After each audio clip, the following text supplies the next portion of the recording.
not give away. Spud is not going to back out from Abyss. He called Abyss out? Oh, man. Oh. Well, I don't think he's old enough that his parents couldn't make another one just like him. I don't think that reaction from Spud was the reaction Sterling, Keenan, and Abyss were expecting when they went to make that statement to forge their new formed alliance at a Cruel Twist of Fate. I'm sorry, I'm still flabbergasted that you would tell me that Spud would call Abyss out. You know? Irish whip. Well, I don't think Spud would ever back down. I don't think Spud would ever quit regardless of who he's up against. I mean, he's made it this far. Yeah, but it's like standing on a roof in a lightning storm wearing a tinfoil hat. You're asking for it. Belly-to-belly suplex by primetime Elix skipper. Elix thinks it's primetime. Spud thinks it's nap time.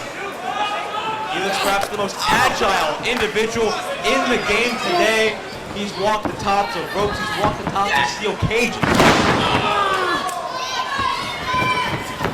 Gets that lateral press. Well, after Skipper's finished with him, Spud might not just walk again. Skipper's gonna go to one of those aerial moves right now. Walking the ropes, springs up with a drop kick. Wow. The amazing agility of primetime. Wow.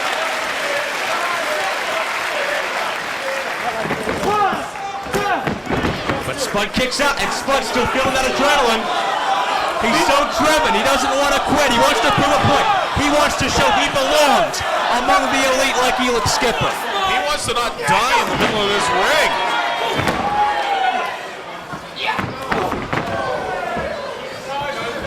Forearm uppercut by Spud. I don't think Elix was expecting this.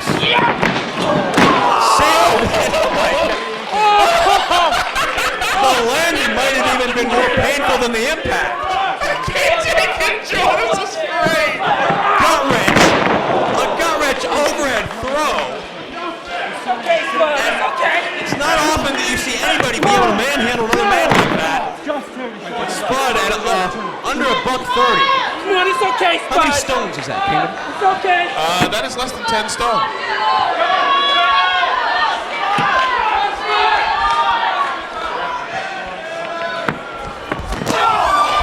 Spud with a kick. Connects a second time. Elix catches him by one leg. Over. Spud. Quick cover. No, only a count of two. Elix Skipper caught off guard. Spud got a 2 count on Elix Skipper. Oh, but did you see Skipper just drive Spud down with that lariat? Come on, Spud. I can do this all night. Spud, that's a moral victory as far as I'm concerned. Spud got a 2 count. I didn't think it would be anything more than Elix Skipper coming out here and eating this boy alive. Headbutt. Wait, quick roll on the headbutt. Spud driving. He got him.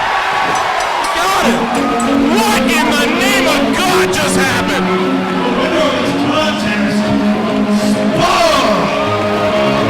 You're telling me that Spud, that 9-stone Spud, just pinned the former NWA World Tag Team Champion? I can't believe it. I cannot believe it. And Spud. Oh no! The back! No! The back!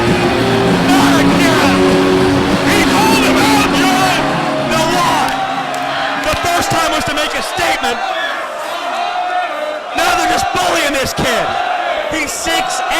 They're not just bullying him, they're sending him to his grave! He's 350 pounds. He's 3 times the size of Spud, who ducks. Black hole.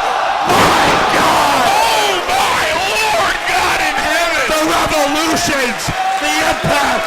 Abyss has decimated Spud again.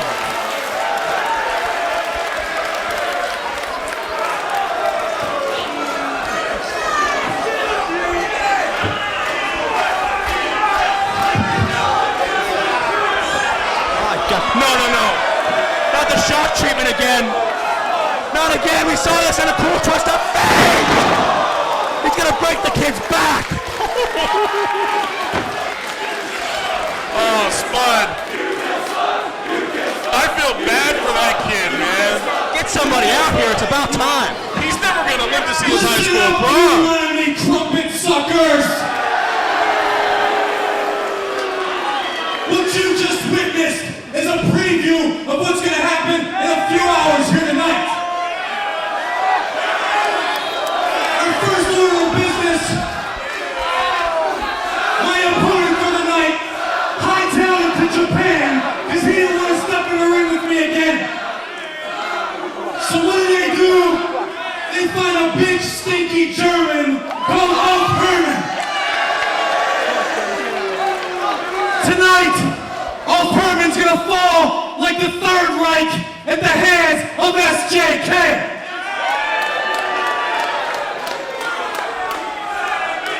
Next, we have Sabu.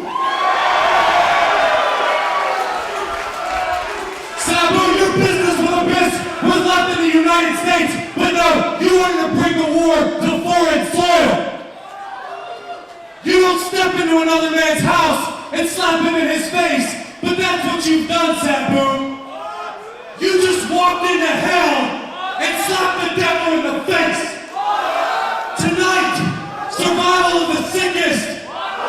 Sabu will not survive.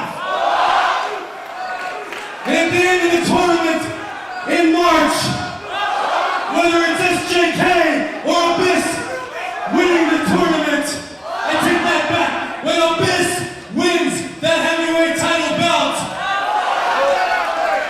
he's gonna hand it to me. Right, Abyss? What? I think we just figured out what? Abyss? I think we just figured out this whole alliance. Sterling James Keenan knew the tournament was coming. He got himself an insurance policy. What? No, wait a minute! Abyss is going to choke slam Sterling. This alliance is not as... Sir, please. What's Abyss doing? I think Abyss is sending a message here that this partnership can't be just give and take. It has to be an equal alliance. I think Abyss is biting your hand in Right? Abyss? Abyss shakes his head no. What does Sterling James Keenan? He's nodding! He's agreed! What's with the control? Sterling James Keenan knows something! He has a power over Abyss! And Sterling James Keenan has just told us that whether it's him or Abyss that wins the title comes home with Sterling James Keenan. Sterling James Keenan is using Abyss to get to the 1PW Heavyweight Championship.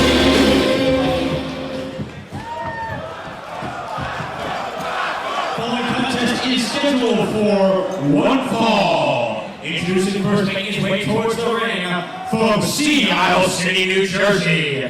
He is the king of old school, Steve Corino.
international proportions here. Two men no strangers to each other. King of old school Steve Corino taking on former ECW World Heavyweight Champion, actually both former world champions, in Masato Tanaka. This is Joe Dombrowski alongside the completely unreasonable Anthony Kingdom James. No, I'm not. It's not completely unreasonable. Once in a while, you're kind of reasonable. Don't make me slap you. That's just not reasonable. Yeah, I know. Two former ECW World Heavyweight Champions joining us here in this match in Doncaster. This is fantastic. These are two men that know each other very, very well from wrestling in Japan against each other as teammates, traveling together. The 0-1 promotion, of course. And Corino going straight for a cross arm breaker, but Tanaka has those fingers clasped together to minimize the effect. Corino attempted to hyperextend that elbow, but Tanaka not letting him apply that move to its fullest extent. And you've got to wonder, it was just a few weeks ago, widely documented that Steve Corino suffered a severe knee injury, and I believe a Ring of Honor live event. Will that come into play in this match? Absolutely, Joe. Masato Tanaka, a man, one of the most powerful men on the earth, pound for pound, and a very smart man. He doesn't go into a match without scouting an opponent. He knows Steve Corino's hurt.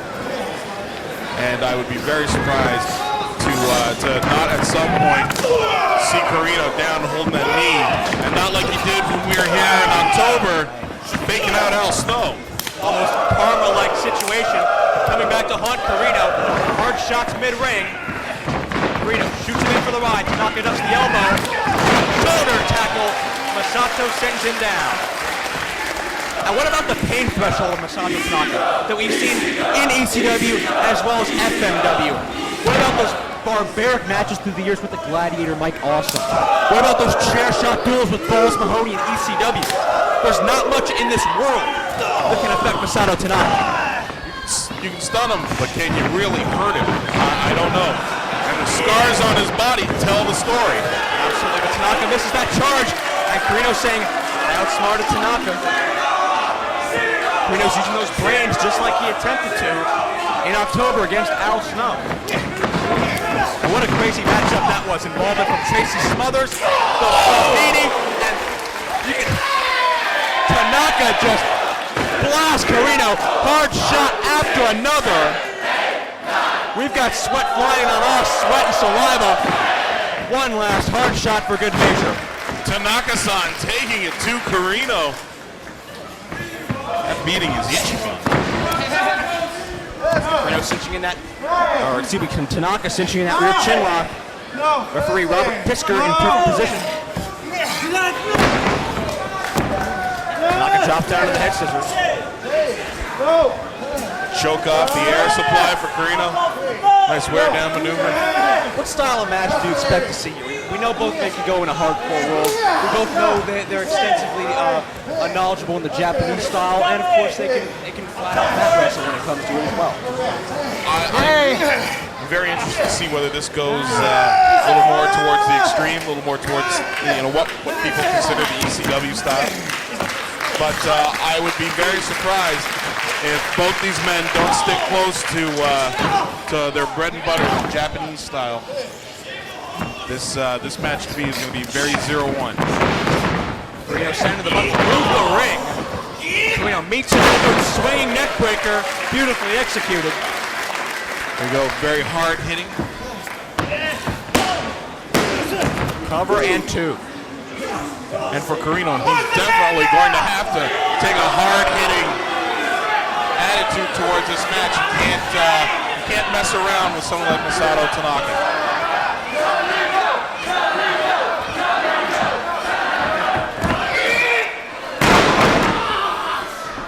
Hard slam. Corino measures him with the elbow. Right in the sternum. It's going to take a lot more to put away Masato Tanaka. Hey, shut up! Tanaka may be one of the 10 toughest professional wrestlers in this world today. I don't think I can argue. For once, I don't think I can argue with you, Joe. First time for everything. Well, it's just a matter of fact. It's something people can prove just by purchasing a few DVDs, watching some of Tanaka's matches. Corino trying to conceal that choke, but Pisker able to catch him. you see Pisker sticking with 2 eyes today instead of his usual 4. I'm sorry, I didn't mean to make fun of your little nerd buddy there. It's prerogative. Are you going to start singing Bobby No, Brown? I'm not going to sing Bobby Brown. Can I sing Bobby Brown? No, you're not going to sing Bobby Brown either. You can do some karaoke intermission, okay? Sing what you used to. Will you stop? Hey, shut up, Four Eyes! Corino diverting his attention from Tanaka. You gotta believe the king of old school knows better than that. And Tanaka meets him.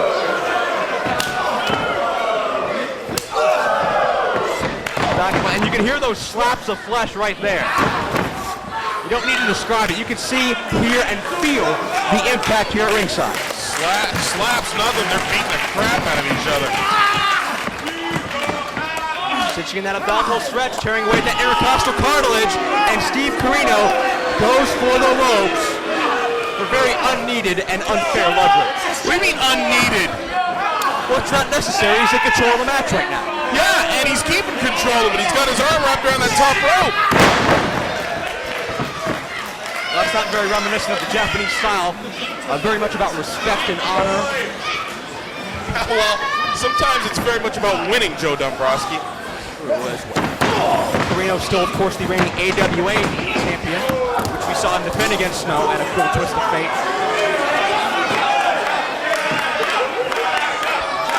Action spilling out to the floor.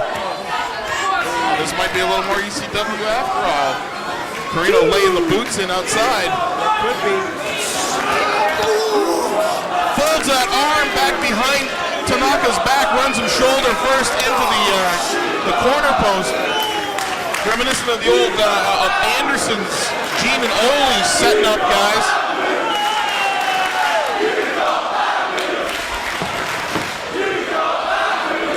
What's Corino waving at? He's at the entranceway. Is that who I think it is? That's Tracy Smothers and Chris Hamrick. That's Southern Comfort. They're making their 1PW debut as a team later tonight. What's Hamrick doing? What's Hamrick's shirt? What is that?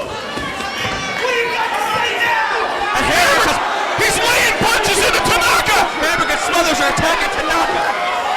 Pisco's distracted. We saw this in a cool twist of fate. Smothers and Corino aligned. But now Hamrick? What kind of alliance do these guys have to do it? The shirt he's wearing, I can see it. It says Old School X. What does that mean? Oh no. Super kick by Hamrick. Right to the jaw, Tanaka. Referee Pisker has spotted them out here for the first time. Hamrick and Smothers now cheerleading for Steve Corino. The veteran Corino playing that referee like the proverbial fiddle. And Smothers nice enough to help Tanaka back in the ring. Well, it's not like this. Tanaka quit to kick out. And they're staying here at ringside, Joe. Hamrick and Smothers aren't going anywhere. Sleeper hold by Corino. Oh. Night, Mr. Tanaka. Tanaka with a series of elbows.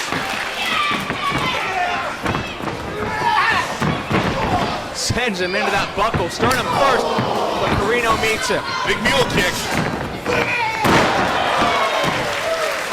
Side Russian leg sweep. That might be a side Japanese leg sweep. Touche. Corino rolling away from his opponent. And Smothers with a quick thrust to the throat.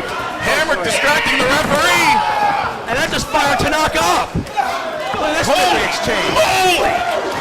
My God. See how rapidly they're firing off those forearm shots. Sparks should be flying off of them. Shot with a forearm. Even Tracy Smothers looks surprised. Lariat takes him down. Steve Corino, I hope he's dreaming about something pleasant, because he just got knocked out. Corino may not know where he is anymore. Tornado DDT coming up maybe. Oh my God. Tanaka's specialty. Drops him on his head. Cover, 2. Pick up by Corino. Wow. Where did Corino find it in him to kick out of that? getting the crowd behind him. Hammer and Smothers concerned at ringside. STO takedown by Steve Corino. Lateral press, 2. Kick out by Not enough. Tanaka. Not enough from Corino. Didn't have the energy to hook that leg properly. Who's the man now? Corino getting a little full of himself. High knee by the king of old school. Pretty proud of himself.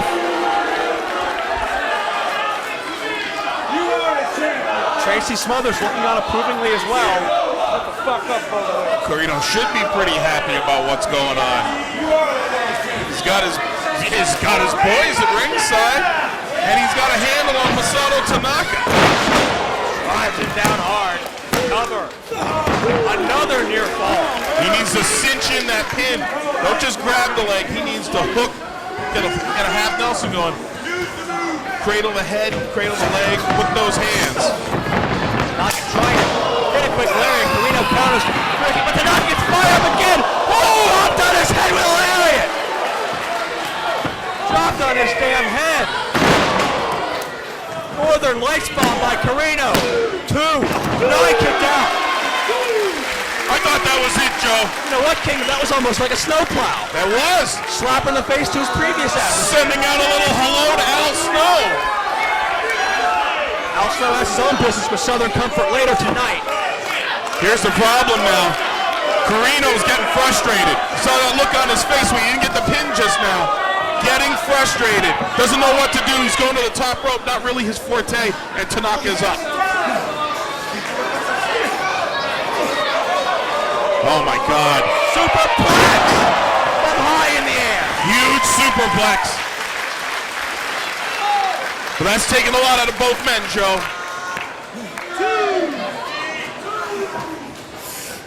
Took more out of Corino, certainly, than it did Tanaka. Masato can't capitalize on the cover, however.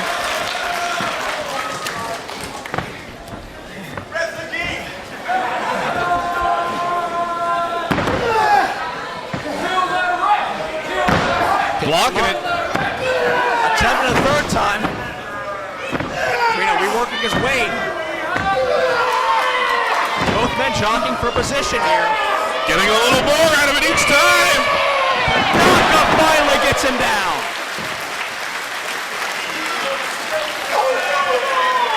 Oh no.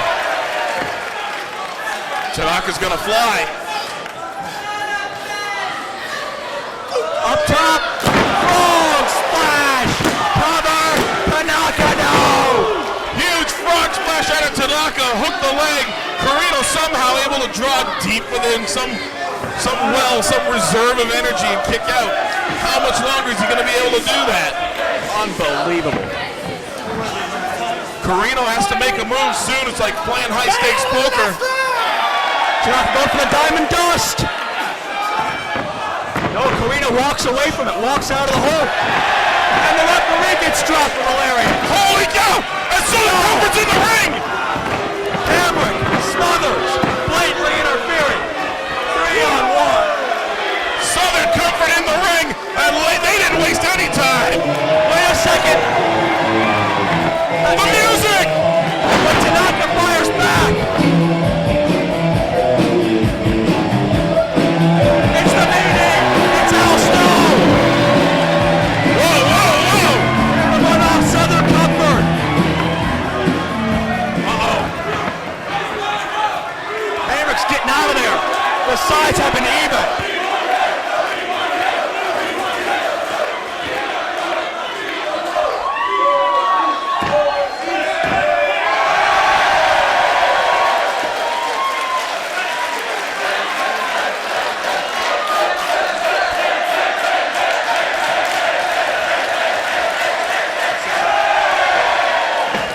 Al Snow, meaning Tanaka celebrating. They ran Southern Comfort, Corino out of the ring, but this is an issue that has not been solved.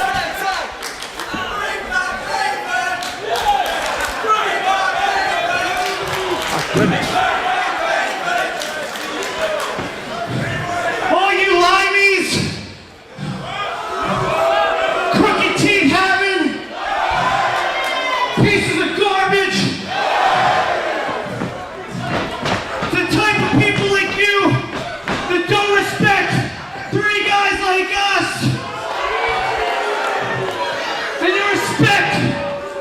guy that talks to a head,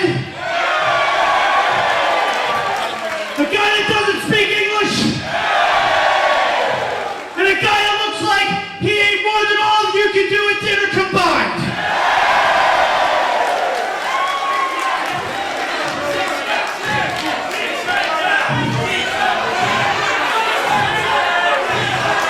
What? You want a six-man tag? I just wrestled 15 minutes. I don't think I can do it. I got a deal for you. If all you guys put in 1 pound, I'll do it. Does that sound like a deal to you? Corino trying to get the crowd to pay him for a six-man tag. That's not gonna work. If you guys all donate 1 pound and we lose, we'll give it to these morons.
In a cold, hard world where there is nothing left in which to believe, we are gathered here today as one to celebrate our beliefs and to celebrate our revolution.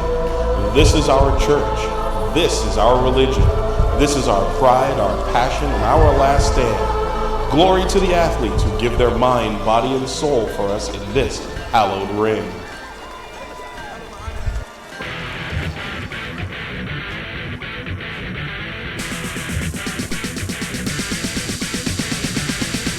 Last October, 1PW was born and we bore witness to the reinvention. And so tonight we pray for redemption. As for all of us and for 1PW, there is no turning back from this point onward. For tonight, 16 warriors begin the grueling quest for the ultimate prize to crown the first ever 1PW World Champion. 1PW Pro Wrestling presents...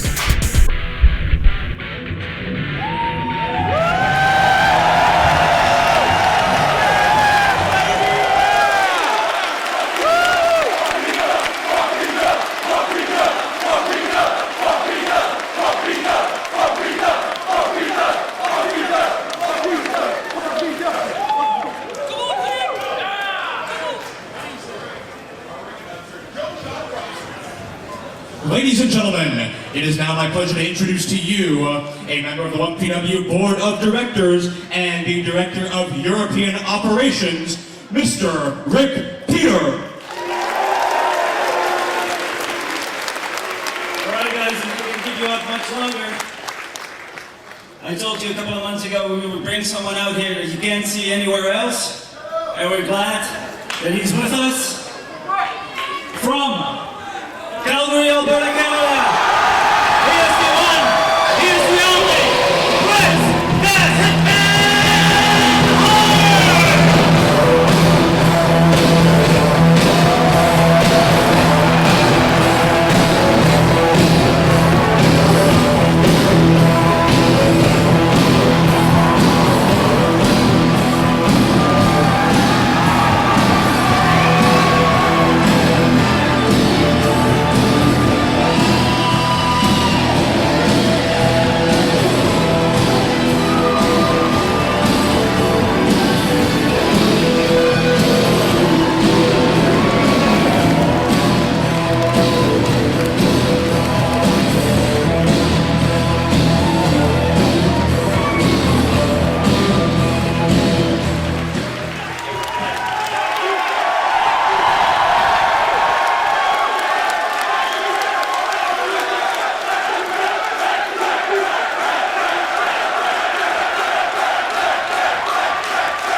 great to be here.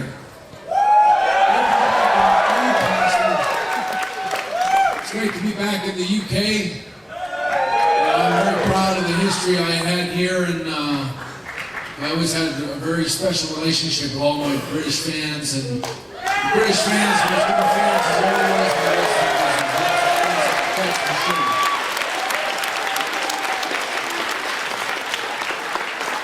I've always been really proud of the match I had at Wembley Stadium. In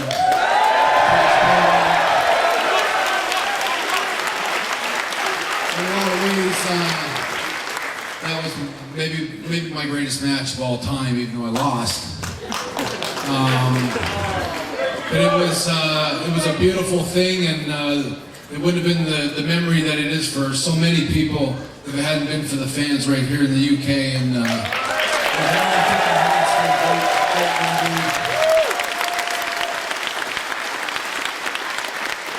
just did a DVD a few months ago that's been coming out soon with the WWE. And,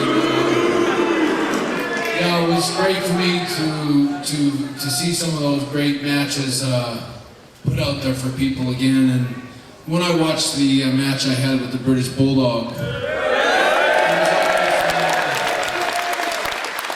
if you watch it back, there's always something really special about how the fans react in that match. It was something that was I don't know. It goes back to a lost time, I think, with wrestling sometimes. But anyway.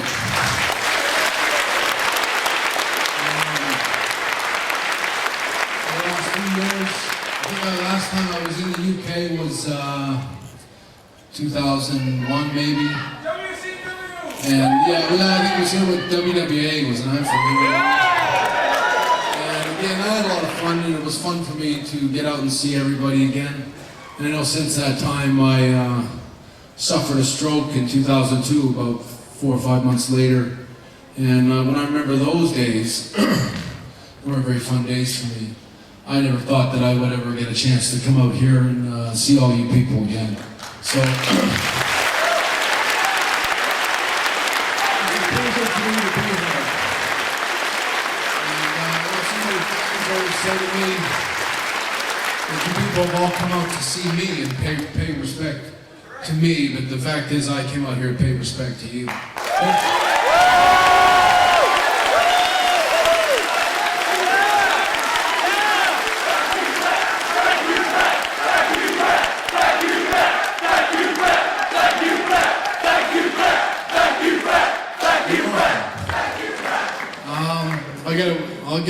I'll get off stage here and let everyone get on with the show. It's going to be a great show tonight. There's a lot of great guys back there ready to come out here and give you guys everything they got. And enjoy the show. It's a pleasure to be here. Thank you very much.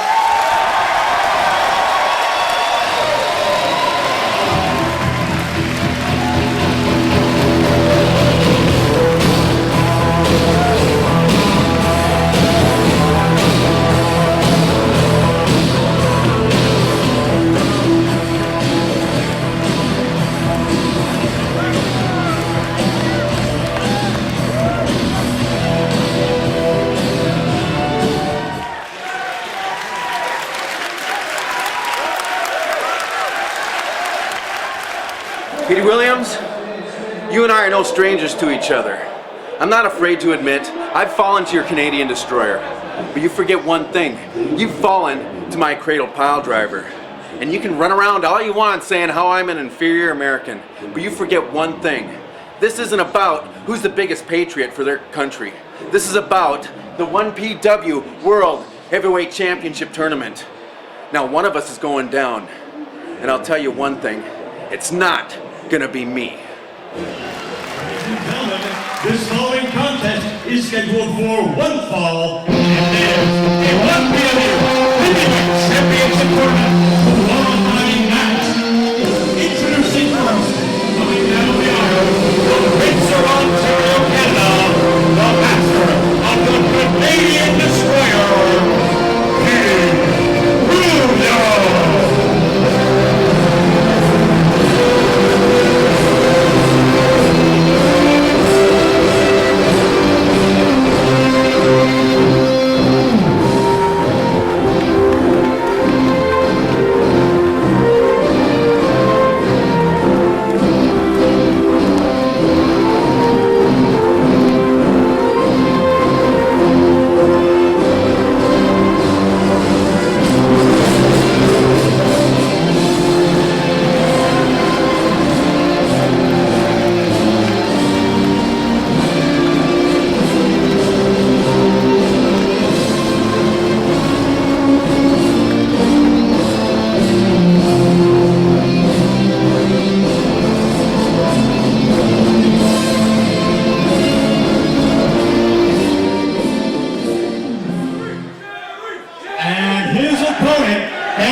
second show, Jerry Lynn.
Is officially underway. It's no turning back weekend, night one, and we're kicking it off with a bang. Not only did we hear from the legendary 7-time former world's champion Bret the Hitman Hart, we're also right in the middle of our title tournament qualifying round already, because it is the Canadian destroyer Petey Williams going one-on-one with the new effing show Jerry Lynn. And Petey Williams starts out in control with the wrist lock on Lynn. Big time implications in this contest. The winner moves on to March 4th. Right here at the Doncaster Dome to All or Nothing to compete in a one-night, 8-man, single elimination tournament, and the last man standing on that night will be the first ever 1PW champion. Absolutely, Joe Dombrowski. Thank you for introducing me. That was very polite of you.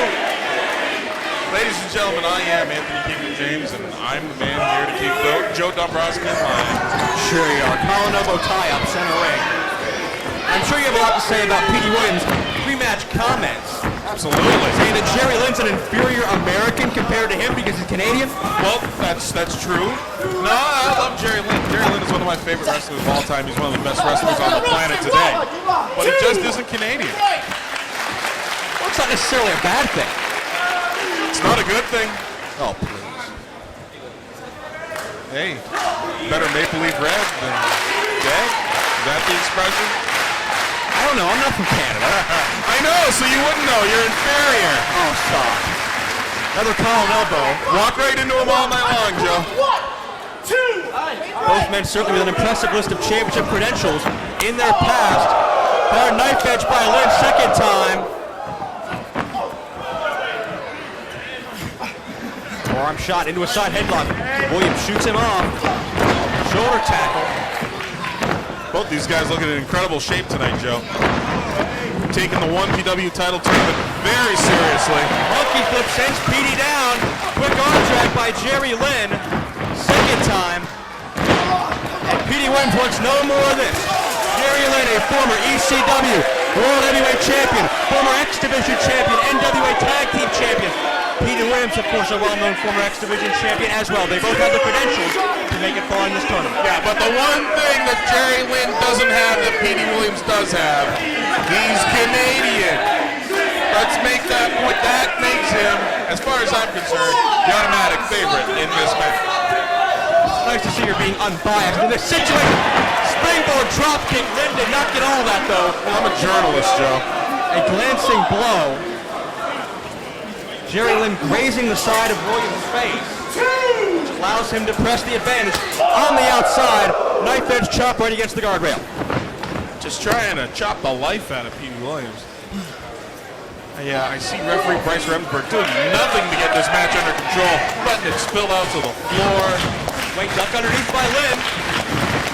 Attempts the O'Connor roll-up. Little hot shot action. Somewhere Eddie Gilbert's having a giggle. But with the feet on the ropes, Bryce Remsburg catches it immediately. Whatever. Bryce Remsburg's mutton chop sideburns bringing radio waves from Tokyo. He's a freak. Oh, please. Blatant choke. I'm sure you're condoning that as well, aren't you? All I'm saying is the kid's got his signals crossed. He shouldn't be treating Petey Williams like that. If Jerry Lynn is so inferior, why does Petey Williams need to bend the rules? Hey, it's not that you need to bend the rules. Maybe he just feels like it. Maybe he wants to get out of here quicker. Lateral press off the drop kick to that external occipital protuberance. You mean the bump on the back of his head? Exactly right. There we go. What do you think of it, Jerry? Thank you, Gorilla. You've learned something in our 3 years together. I knew that long before. Oh, I hate you. I walked right into that. All right, it's one to one. Irish whip. Lynn puts on the brakes. Back body drop. Great sense of balance by Petey Williams. And Lynn baits him in. Petey drives in with the head and shoulder. Lynn hits him with that leg drop. That's vintage Jerry Lynn, Kingdom. Very much so. Oh, no. Set flip. Petey holds that top rope. But Petey counters with a leg drop of his own. What's good for the goose is good for the gander, Joe Dombrowski. Williams takes a page out of Jerry Lynn's own book. Referee Bryce Remsburg administering that 10 count. Petey gonna send him in the rail. Lynn hits hard. Bends the rail! Jerry Lynn just bent steel with his spine. Holy moly! My God. I don't know what to say, Joe. Petey Williams, damn sure intense, and he's got 3 no. It's like a cartoon where you hit a guy with a frying pan and it leaves an impression of your face. No. He said Jerry! Petey Williams pulling out that power. Petey Williams very impressively built for a man his size. There's a lot of muscle mass, and now as he stretches away at Lynn's anatomy, Jerry trying to reverse that momentum. Spins him around, gets him confused, hits the backslide attempt. For the backslide, but Petey's got the ropes. He's got his feet hooked in the ropes. And Petey hits the neck breaker. Lynn lost control of Petey's body momentarily.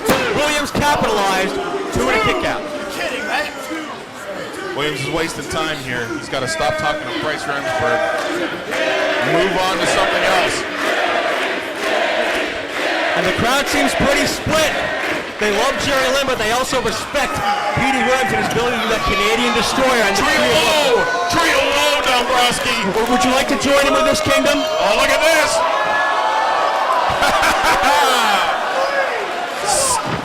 Just perching on the branches of the trio wall. Oh, give me a break, the branches. I made a wiener joke. Oh, stop it. I said You flew all the way to England and you use words like that. they spell wiener differently. I think they spell it E-I. I spell it I-E. Williams has Jerry Lynn perched. Hurricane Rod attempt. Flips it over. Lynn carries it on with the momentum. Held on to the waist of Petey and almost got the count of 3. And Petey right back up to take him down with a clothesline. Excellent maneuver. Excellent counter. Excellent escape. Winning over some fans here. We go tornado DDT time. Lynn counters. As it perched. TKO. That's gotta be it, Dombrowski. Jerry Lynn is moving on to March 4th. But can he get the cover? Jerry Lynn is spent from this match so far. Well, you'd be spent too if you just have the 6 feet of steel shoved up your tuchus on the outside of the ring.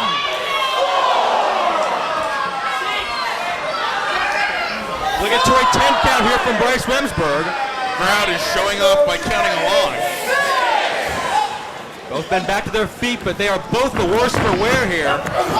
Neither man has all the cobwebs clear, but Jerry Lynn fires away with the right hands.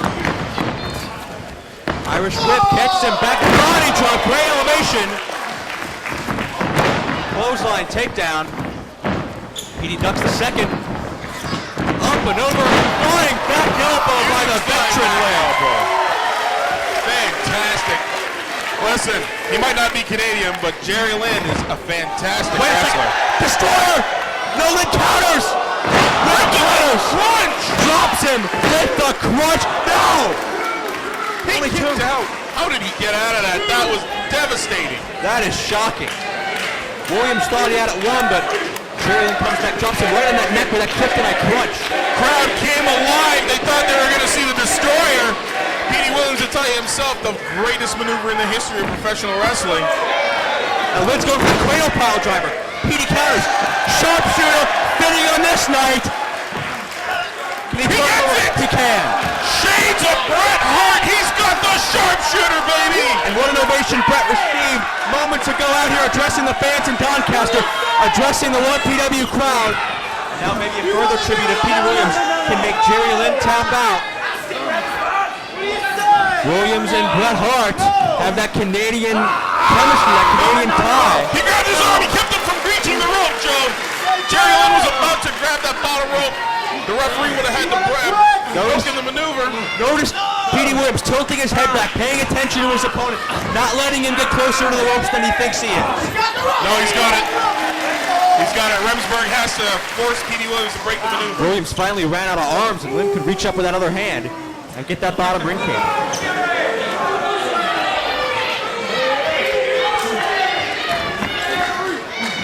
Waist lock. Reversal. Petey battling out of it, a series of back elbows. The ropes. Springs off with a head scissors and connects with that side Russian leg sweep, and he's going to reel him in. He's given the sign. Ladies and gentlemen, the greatest maneuver, the most devastating finish in the history of professional wrestling. You're about to see it. That's most visually amazing as well. Petey going for the Destroyer. The Lynn catches him. What are we going to see? Oh my God! Just vaults him. Like an Alabama slam. Wheelbarrow suplex type maneuver, and imagine the whiplash on Petey Williams' neck from that. But he ducks out of the way. Jerry Lynn crotches himself. Oh, I don't know what to say about that. It reminds me on the way back, I gotta go by the supermarket, pick up a box of grape nuts for cereal for breakfast. Wait, go for the third time. Could this be the charm? Lynn counters again. Lynn rolls through. Wait, Jerry Oh, this Lynn. is it! Cradle pile driver.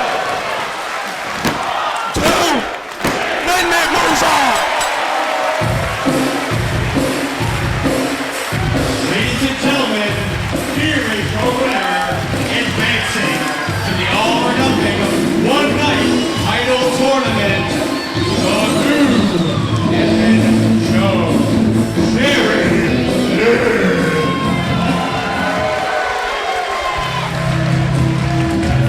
Fantastic match. Startling finish. And Jerry Lynn has made it to the 8-man one-night heavyweight title tournament here at 1PW. Congratulations, Jerry Lynn. You're not Canadian, but you're a hell of a man.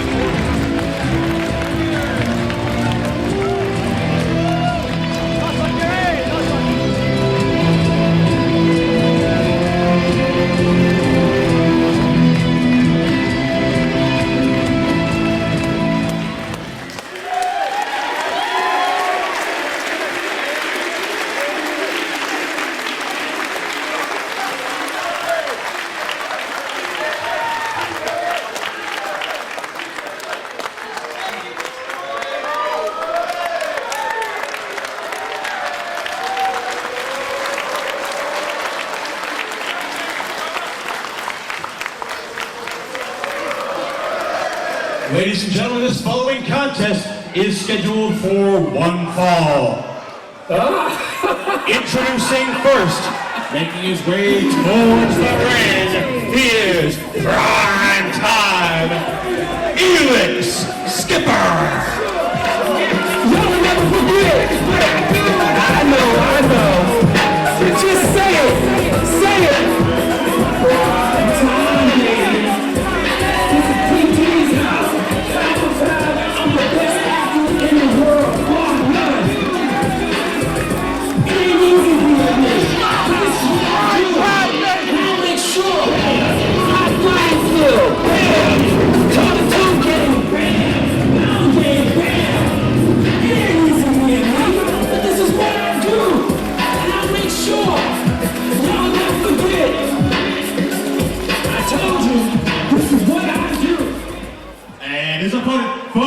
of England, weighing in at 126 pounds,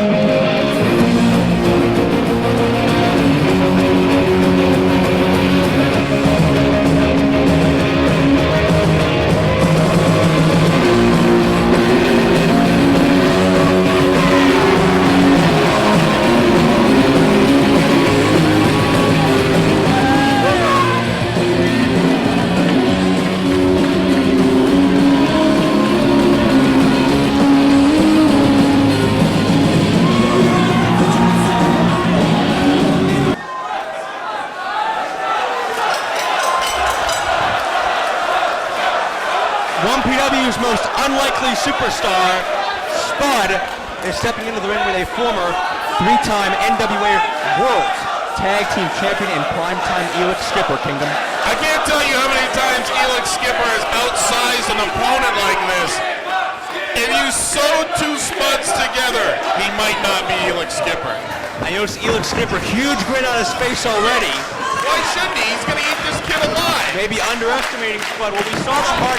Remember, you doubted Spud in a cruel twist of fate, and he pulled out the winning pinfall in that six-man tag team matchup. Yeah, this is a little different, okay? This is Elix Skipper. This is prime time, baby. That guy used to be Canadian. I'm not even going to acknowledge that. He's got a great cup ring. Used to be CFL champions, the Canadian Football League champions. He's got a great cup ring. Knocked you out with it. Well, keep in mind what happened to Spud after that six-man tag encounter. Sterling Keenan and Abyss, in an attempt to make a statement, came out and laid out everybody on that team. But keep in mind, Spud didn't run, didn't hide, didn't back down, even though Abyss is 6'8", is 350 pounds. He charged right for him, even though he ended up paying for it. Yeah, okay, so you're saying that Spud is great. I'm saying he's stupid. Okay? Abyss looks at me with love in his eyes. I'm running, okay? And I'm not running at Abyss. Huge double on overhead suplex by Elix Skipper. Already getting cocky. The man who calls himself pound for pound the best wrestler today. Primetime Elix Skipper. Well, sure, he's in there against the little wrestler who could. Chugga, chugga, chugga, chugga. Oh, right back. Hits a big right. But Skipper with a spin kick takes Spud down. And you know, in an interview though, I conducted with Spud on the 1PW website, he mentioned he wasn't afraid of Abyss then, he still isn't now, and he basically called Abyss out to do something about it. How's that for a deal? I don't think Corino's gonna get the money. So shut up!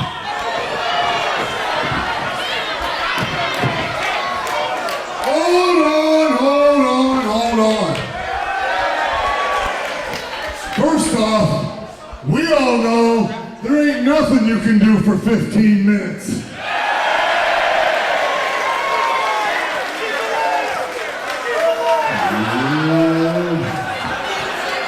That's why they call you Steve the Minuteman Corino.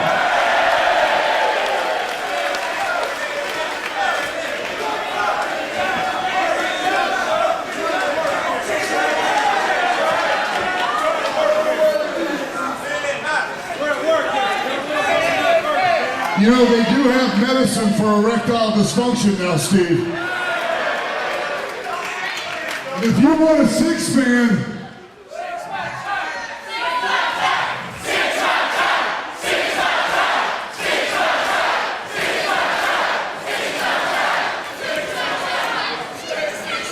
with yourself,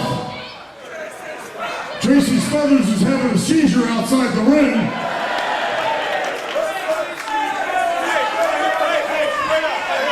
And Chris Hamrick's favorite slogan, I like ping pots! It looks like rough trade at a gay bar. You hefty cinch sack wearing son of a bitch. Whoa, don't get carried away, okay? Because I don't have to beat you like that chick you paid $25 did.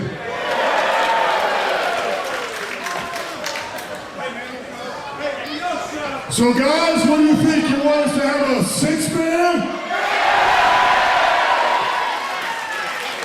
And you know what? Because I'm such a kind, generous, giving person, I'll help you with your problem and let Masato Tanaka continue to knock your dick stiff.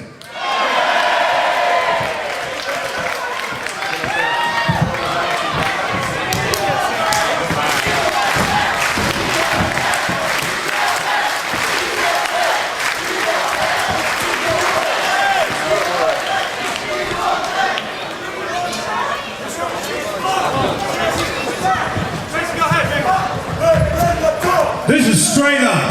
If I hear this one time, BWO, BWO, straight up, everybody dies.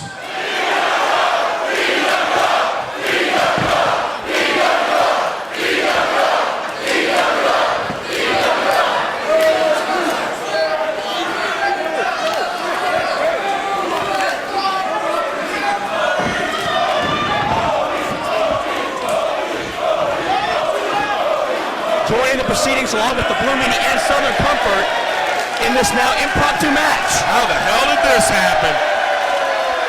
Needless to say, not in the format sheet, but it's going to be a great matchup. Well, I guess that first match is a no contest because we got six-man action. Well, it might be seven-man action because Head is here. What? Head isn't a he so much as a they. Yes, but Al has tagged Head in the matches before. That is true.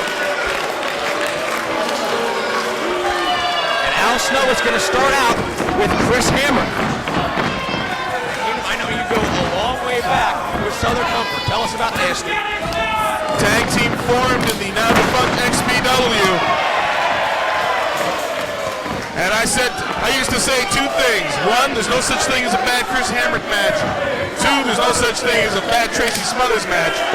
Together as Southern Comfort, one of the most entertaining tag teams that has ever existed.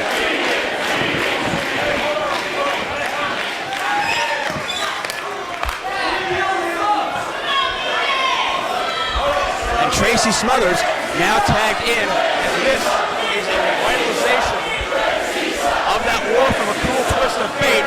Smothers and me, oh, not again. Now we ain't gonna do all this. We ain't gotta go to fisticuffs.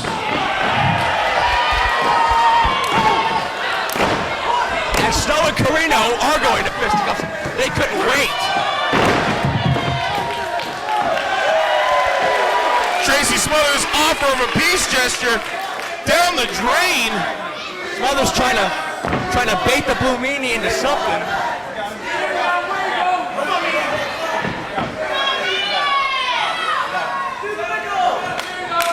Now, as I was saying, it ain't gotta come to all that. We can get going right here, me and you. 2-on-2, Southern Comfort, Al Snow and yourself. I'll challenge you to a dance-off. A dance-off. Hit the music, something funky.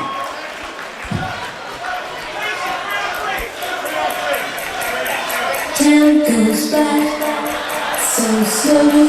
What in the world is this? So slowly. You're kidding me. I have no idea what is happening, Joe. Good God Almighty. This is the lamest white boy dance party I have ever seen, Joe. You never know what you're going to see when 1PW's live in Doncaster. Masato Tanaka, I've never seen a man look more disgusted. Tanaka's wondering what the hell he got himself into. What are the Job Squad and Masato Tanaka gonna do to top that? I've seen Tanaka go through a lot in this day, but a dance-off ain't one of them.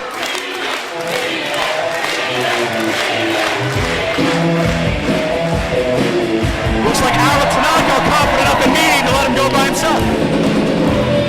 Now will Al Snow do it? What about Tanaka? Tanaka's getting in the ring! No, he wouldn't. What? Masato Tanaka is doing the meanie dance! Look at Tanaka. And now the icing on our cake, Al Snow. Joe Dombrowski, I have no idea what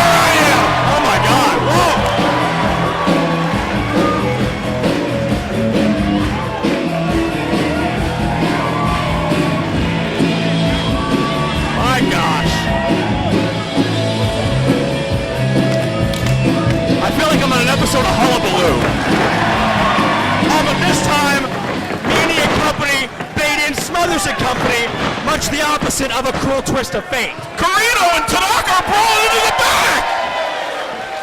They're out of here now.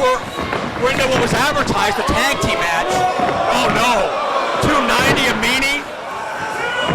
But Al bolts himself over. Joe Dombrowski, I have no idea what's going on anymore. Oh, he's doing it again. Look at the meanie. That's a good 235, 240 of Al. Flying all over that top rope on the Southern Comfort. Hammer, send into Smothers. Meanie charges. Both men, wait a second. Oh, no, this is wrong. This is very wrong. Right hand by Snow. Meanie fires as well. Tracy's in trouble. Oh no. We don't need any of that. Whoa.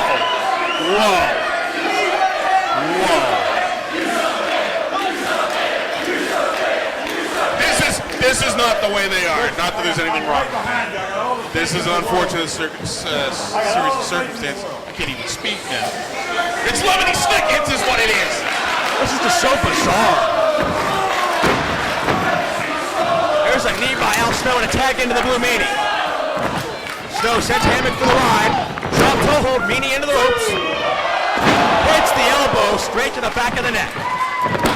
Lateral press to kick out.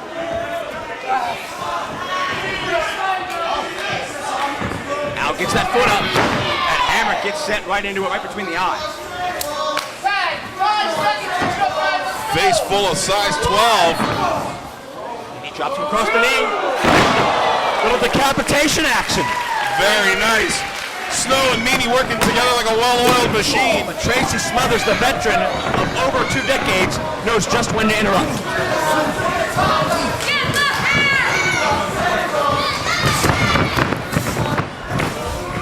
Elevate Smothers. Heart attack! I'm sensing a trend that's quite familiar. Hammer interrupts the fall. We saw a lot of familiar moves between Al and Corino and a cool twist of fate, and now we're seeing a lot of familiar tag team moves. 3D! 3D! It's the 3D! The cover of Hammer. Smothers interrupts. Unabashed thievery on the part of the Job Squad. Snow connects from behind with Smothers. Oh no. I saw Al give it a thumbs up. I'm scared by what that could mean. Oh no. Oh no! The Legion of Dumb! The Doomsday Device! The Road Warriors! Connects! Unbelievable! He's down and Hammer interrupts. What a bizarre match. What are they going for next? Is he going for the snowplow? Looks like he is. Tries him neck first. Al Snow stealing his own maneuver! Uh-oh, Meanie on top! Look at the Meanie! But Smothers and Hammer get out of dodge. I think Meanie just broke the ring! That's nearly 300 pounds crashing down. Nearly. I'm giving it the benefit of the doubt. That's nearly 300 stone crashing down. Al Snow with a clothesline. He's pointing to it!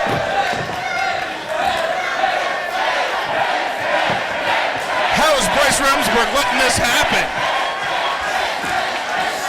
Snow takes him head right to the head of Tracy Smothers.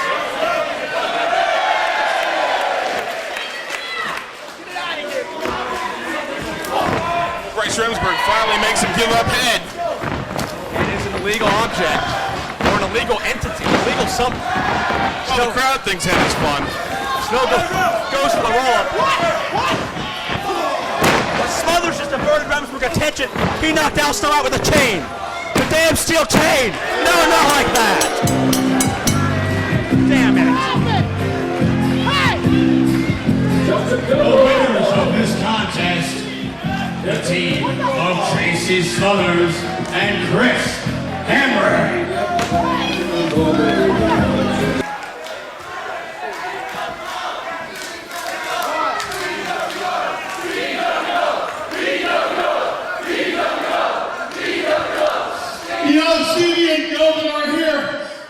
each and every one of you are the BWO. And me and the BWO say that finished stuff. Because you screwed me once again, Tracy Smothers. So, since you fight like a girl, and since you dance like a girl,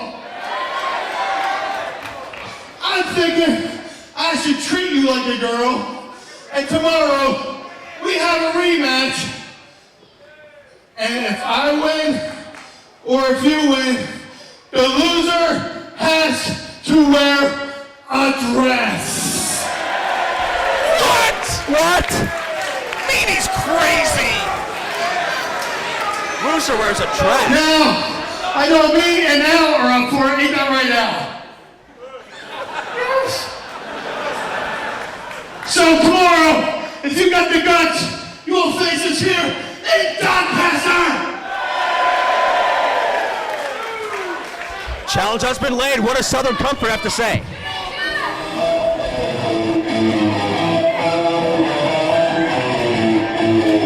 Cut the music, man.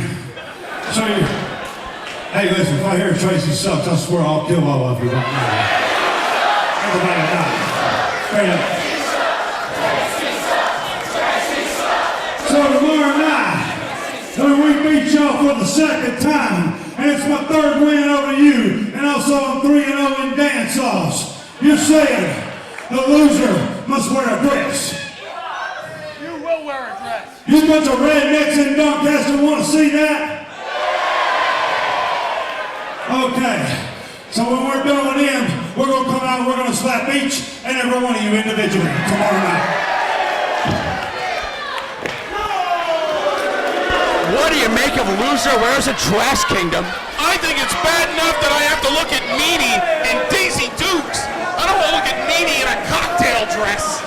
That could be a very disturbing sight, but someone will witness ultimate humiliation. Wait. Meanie's trying to wake Al Snow up with head. And I mean with head. I don't want to explore that any further.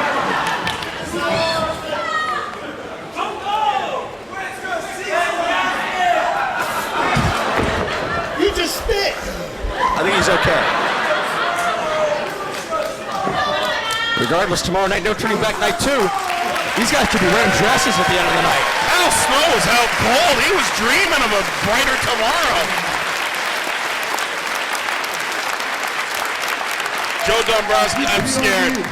The prospect that any of those 4 guys are going to have to wear a dress. And we've seen Al in a dress. That's right. Memories from a bygone era. Hardcore Al Snow's dress. Hardcore evening gown matches. Hope they won't go this far. Hopefully it'll be a one-time deal.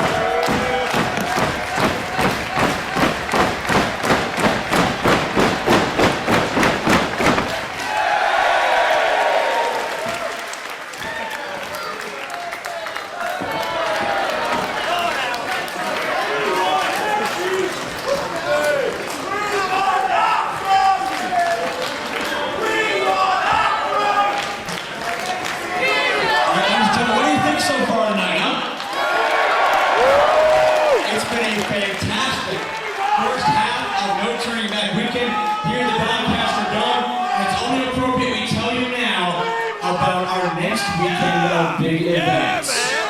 Let's go.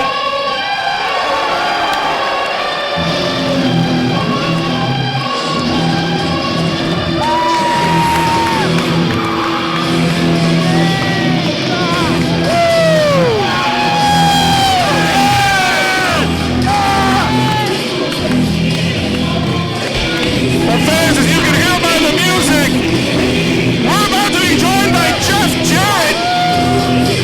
I know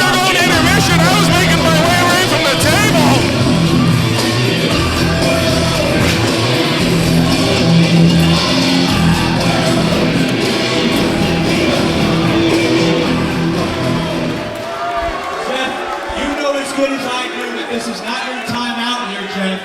This is not Planet Jarrett. Oh, Joe Dombrowski, your life's in Shut danger. up, slap ass. I am sick and tired of getting screwed around by this half-pipe promotion.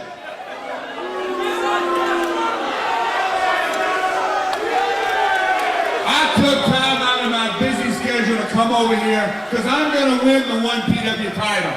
Because I'm going to make this Planet Jarrett just like TNA's Planet Jarrett. This is my world and there's nothing you or anybody in this building can do about it. You know why I'm carrying this chair? Because 1PW conveniently lost my guitars. Oh, you think that's funny, huh? You really enjoy that, don't you?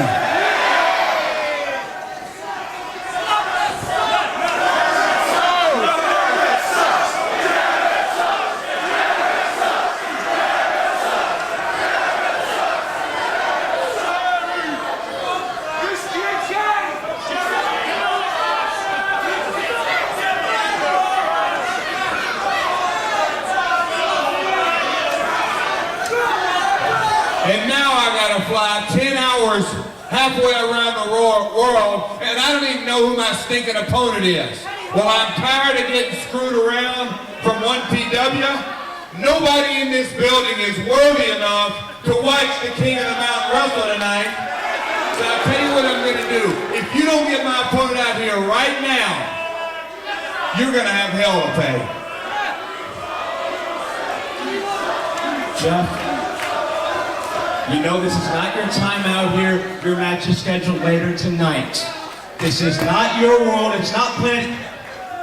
I'm going to tell you for the last time. I'm going to give you the count of 5 to get my opponent out here. And if you don't get him out of here, you're going to feel the stroke. 1,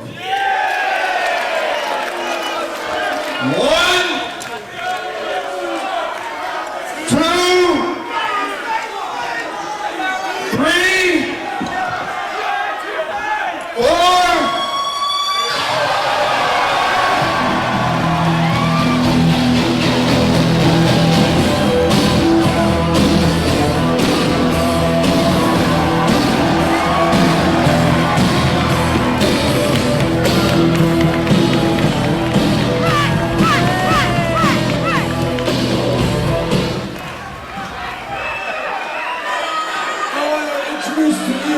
Mystery opponent. This is a pleasure for me to introduce this guy. This is the perfect guy for the perfect situation. This is, I'd like everyone to welcome a wayward son of sorts, the son of the British Bulldog. Harry Smith!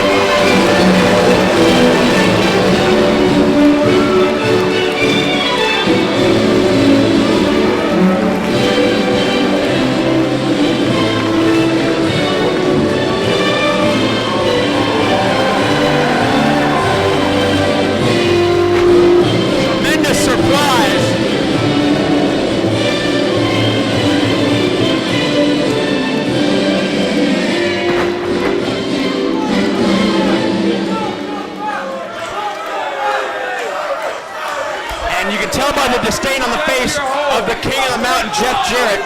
He's not too happy about having to step into the ring with Harry Smith. The son of the British Bulldog, Davey Boy Smith. Bulldog Harry Smith. Look at this kid, 6'5", running about 255 pounds. He is huge, huge.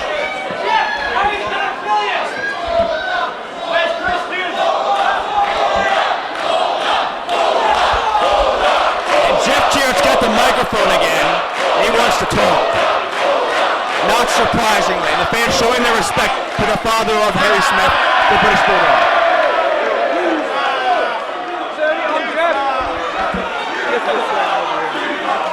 You fucked up! You fucked up! You fucked up! You fucked up! You fucked up! You fucked up! You fucked up! This isn't fair. Come on. You're damn right. Well, Jarrett is determined to start this matchup at his own pace. You're right, this isn't TNA. In TNA, we have crap that works. I whipped Brett. I whipped the Bulldog, Bruce, Keith, the list goes on and on. And now, my friend Harry, I'm going to give you the wrestling lesson of your life, and I'm going to send you back to Calgary.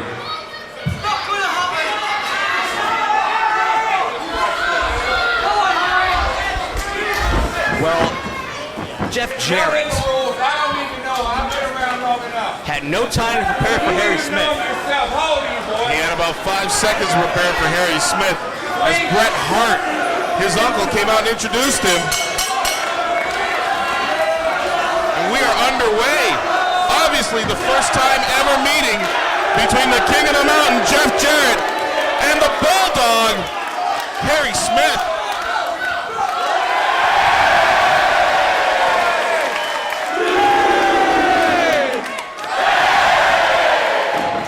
And Jarrett's given up on that.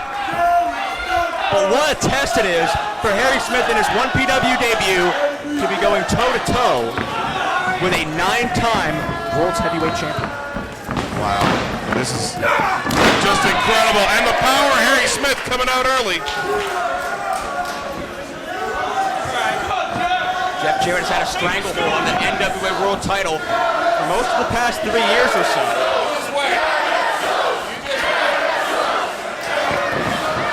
Collar and elbow tie-up. Jarrett wants to dominate 1PW, much like he dominates TNA. The Fargo strut. You can see it already. Obviously, that was not Jeff Jarrett's time. We were scheduled for an intermission at that point. We were scheduled to announce more information on our next set of shows here, but Jarrett takes it upon himself, changed the format. He wants it to be his world. He wants it to be Planet Jarrett. And he wants it to be the Jeff Jarrett show. And he's not going to be happy until it is. And Jeff Jarrett is just 24 hours away from entering a 1PW heavyweight title qualifying matchup against a man who stepped up to try to fight off Jeff Jarrett's reign of tyranny. I'm talking about the phenomenal AJ Styles. And Jarrett's getting a little cocky now. Jeff Jarrett has all right to be cocky right now. He's got it all over Harry Smith.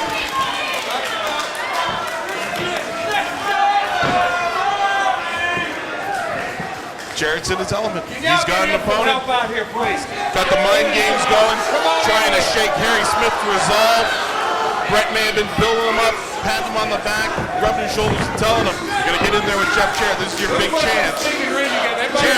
Jarrett's been doing this night in and night out for how many years now, Joe? Gotta be close to 2 decades. Jeff Jarrett ain't afraid of Harry Smith.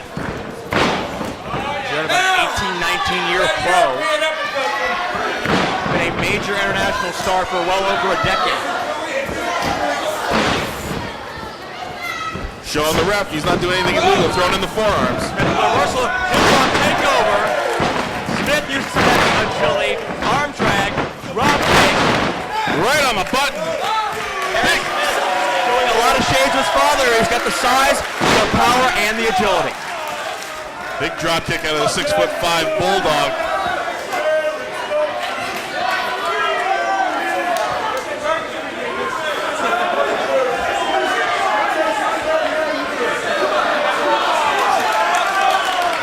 And Jarrett's getting a little frustrated. Smith going to fly. He was going to attempt the pescado, but Jarrett gets out of the way. I'm not expecting a 6'5" man to fly, but he certainly got it in his blood, doesn't he?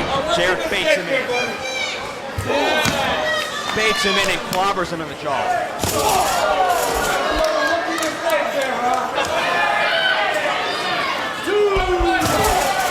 Smith goes head first into the guardrail. Jarrett firmly in control. Action spilling to the outside of the ring. Jarrett hits head first. Now Smith getting the upper hand, ramming Jarrett's head off the security rail, throwing big forearms, haymakers into Jarrett's head. Up top, look at the gracefulness. He ascended those ropes. Beautiful drop kick, great nip bump. Wow! As Jarrett back into the corner now. Smith certainly has high flying in his blood. starting to open up on the self-proclaimed king of the mountain. But Jarrett out of the way. And now Jarrett has something to work on. Got that left leg hung up there, throwing in the elbows. Trying to rip or tear whatever soft tissue he can inside of that knee. And you know exactly what he's trying to do. He's setting up that figure 4 leg lock. Absolutely. Figure 4 leg lock that has won him so many matches over the years.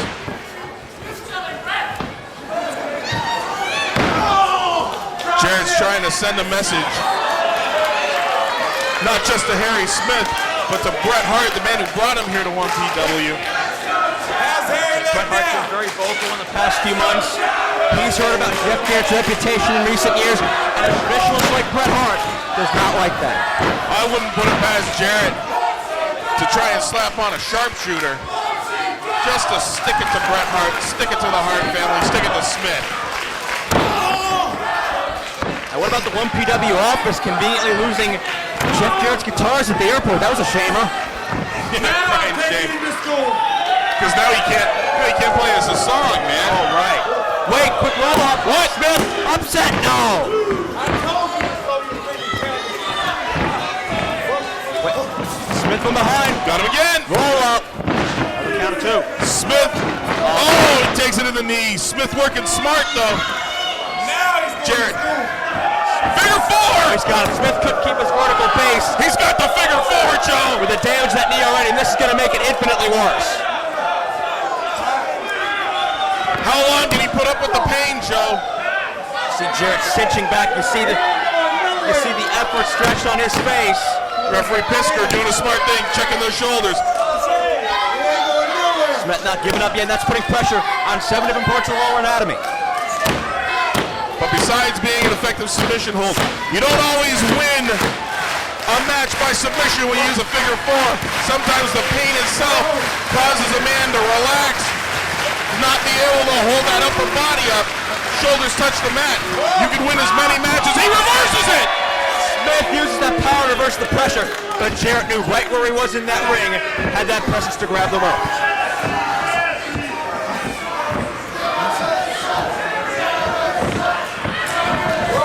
Jarrett tries to shoot him in. Smith catches him, belly to back, drops him down. Both men injured. Smith holding that knee, still heavily down. We don't know what kind of damage is going on inside that knee right now. Jarrett, dazed by the back suplex, may have taken that right on, we were talking earlier, the external occipital protuberance.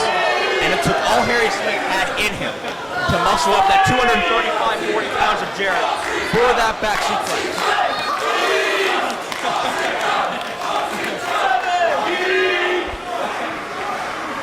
And Jarrett back up to the vertical base. Smith up as well. Smith blocks the right hand, hits a forearm shot. Second one, dazes Jarrett, staggers him back into the corner, and now Harry Smith begins to mount momentum. Clothesline high on Jarrett, takes him down. Irish whip. Back to the clothesline, high knee by Harry Smith. Smith staying on the attack. I thought he might have gone for a pin attempt. Huge power slam. Power slam signature of his father's. That running power slam. Harry taking it off the ropes. Absolutely. Harry's learned from his entire family as well as traveling the world. Japan, the United States, Canada, of course. There's that knife edge chop. Jarrett sent in, goes up and over. He gets caught. We were talking about it.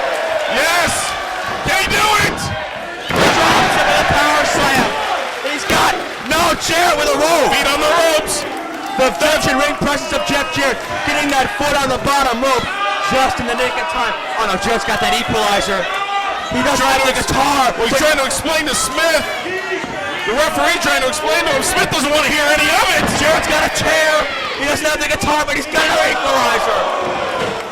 Pisker never saw it. Jarrett, no, the stroke. Stroke! The stroke. He hits him with the stroke. No. Hook in the leg. No, he got it.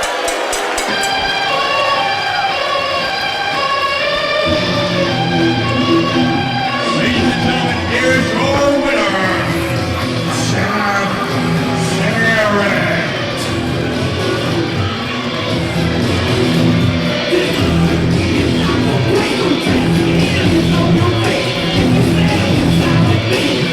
Jarrett gains the momentum on his way to AJ Styles tomorrow night.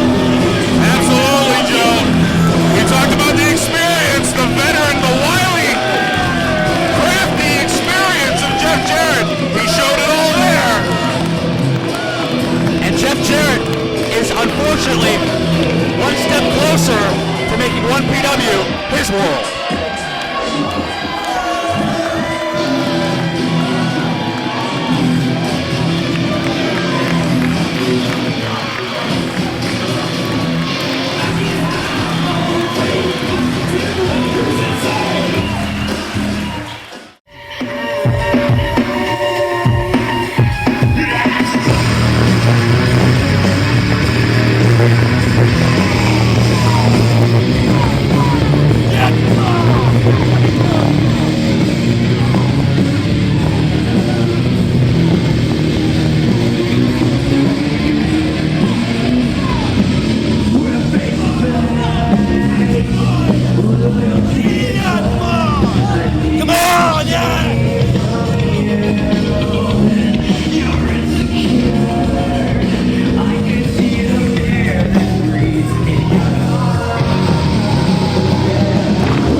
Well, this is 1PW's No Turning Back Weekend, Night 1. Joe Dombrowski alongside special guest Bryce Ramsberg for this special bonus footage from our pre-show as the UK Pitbulls take on MTX and Shabazz the Benjamins in tag team competition. May I suggest it's all about the Benjamins, Joe Dombrowski? Well, very well may be, but they have a tough task ahead of them. Absolutely. Look at the bulk of the UK Pitbulls, nearly a half of a ton combined. Mass. To quote the late great Gorilla Monsoon, these UK Pitbulls have arms like legs and legs like people, Dombrowski. Look at the calves. Look at the. He can't even lace his boot correctly. MTX driven down, and now it's time for the double team. For the ride, MTX gets caught, set down to the canvas, and the Pitbulls make a wish. One thing I know about these Pitbulls is they know how to use their weight around. They realize. Rolling senton! They realize the advantage they have, and they take full advantage of it. That's got to be near 500 pounds. Easily. These guys are pierced, and they're large, and I don't want to fight them. Unbelievable strength by Bulk as he just hurls Shabazz into the ring. The hard way. Picks him up by the, I believe that's the green on that side. Tags his partner. Is the UK Pitbulls kind of like the US Express? Like Wyndham and Rotundo? Don't we know about that over here? I really doubt that. And the strength sent Shabazz back into that corner. Second time. Got the best seat in the house, Joe. Right you are, right here at ringside for the action. Of course, you remember Shabazz from his appearance at A Cruel Twist of Fate this past October in that six-man tag team matchup. He was part of the winning team, but his night didn't end so great when Sterling James, Keenan, and Abyss showed up. And you're watching this TV, it seems a little bit quiet, a little bit empty. May I suggest it's the calm before the storm, Joe Dombrowski? We're just warming up here in Doncaster. Pump handle backbreaker. Big Dave all over Shabazz. And you can see the pain etched upon his face. You can hear the pain. The exchange made. The bulk of the team, no pun intended, back in. Taking advantage of the 5 count. That's smart tag team wrestling, and the UK Pitbulls know that. Unfortunately, so does Shabazz. Oh, double powerbomb. That's the club sandwich. Cover. Very wise move by MTX. No, maybe not. Yeah, he's going to pay for that headbutt.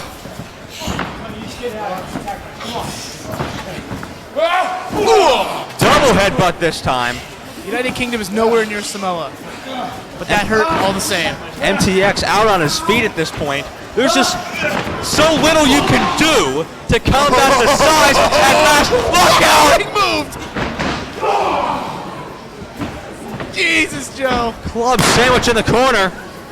The 1 PW ring being put to the test very early. Splash and a leg drop. Half ton, just like you said. That's the double whopper, and that's it just like that.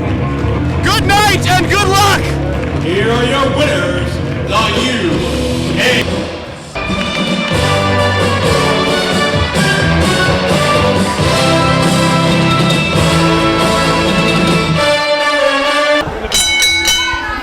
One-on-one competition here in our second pre-show matchup. It is Iceman taking on Mr. Saturday Afternoon, Tony Spitfire. Unfortunately for Mr. Saturday Afternoon, it's early Friday evening, but I don't know if that has anything to do with it or not. If he was on tomorrow's showcase card, he'd be set. Might be Saturday afternoon somewhere. True. Australia or something. I don't know what time it is. I just flew in from Philadelphia, and boy, are my arms tired. Speechless, Dombrowski. I'm not even going to touch that one. I expected better from you. It was too easy. I don't know a whole lot about Tony Spitfire, but I do know a couple things about the Iceman. He is the WCW Heavyweight Champion right here in jolly old England. He's the West Side Extreme Wrestling Hardcore Champion over in neighboring Germany. And also one-half the WXW Tag Champion with his partner GTS. And Spitfire starting out pushing Iceman. Bad idea. And Iceman has proven himself in the past how tough he is going toe-to-toe with Loki. Last past October at a cruel twist of fate and that upper body strength of the 290-pounder Iceman coming into play. Or as I call it, act tough. Duck underneath, reversal of the hip toss by Iceman. Going power to power with Iceman doesn't seem like a very good idea. Couple of hard left arm lariats. Left arm lariats. You don't see that one coming very often. Whoa! Third one. In the ropes. Spitfire puts on the brakes. Will the fourth one get him? Got it that time. Iceman. With him, a la Mick Foley. Spitfire had the idea to plan his weight so he wouldn't go quite over the ropes, but there's no stopping the Iceman the next time. And Iceman's momentum took his own near 300-pound frame over that top rope. It wouldn't have happened on a Saturday afternoon. And Spitfire left to regroup here, not the way he wanted to start his 1PW career. Can you say that again a bit louder? We have a 10 count here on the floor and 1 PW as Ross, the ref, administers the count on Tony Spitfire. Bet that's not his real last name. I would suggest so.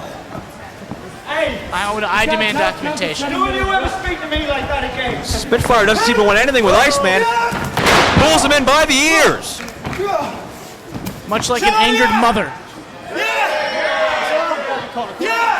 You just compared Iceman to an angered mother. Grabbed by the ears. Woo! Sends him out of the corner the hard way. Now he's got him in the ring right once. Oh, spinal bifida. Hard spinal taps. And now we're seeing why that Iceman low-key matchup was so anticipated at a cruel twist of fate. He's moving the ring, Joe. This is ridiculous. Hey, what the H?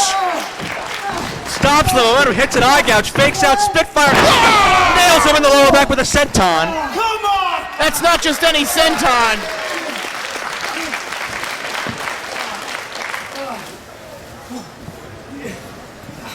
Crowd getting my Iceman here a little bit.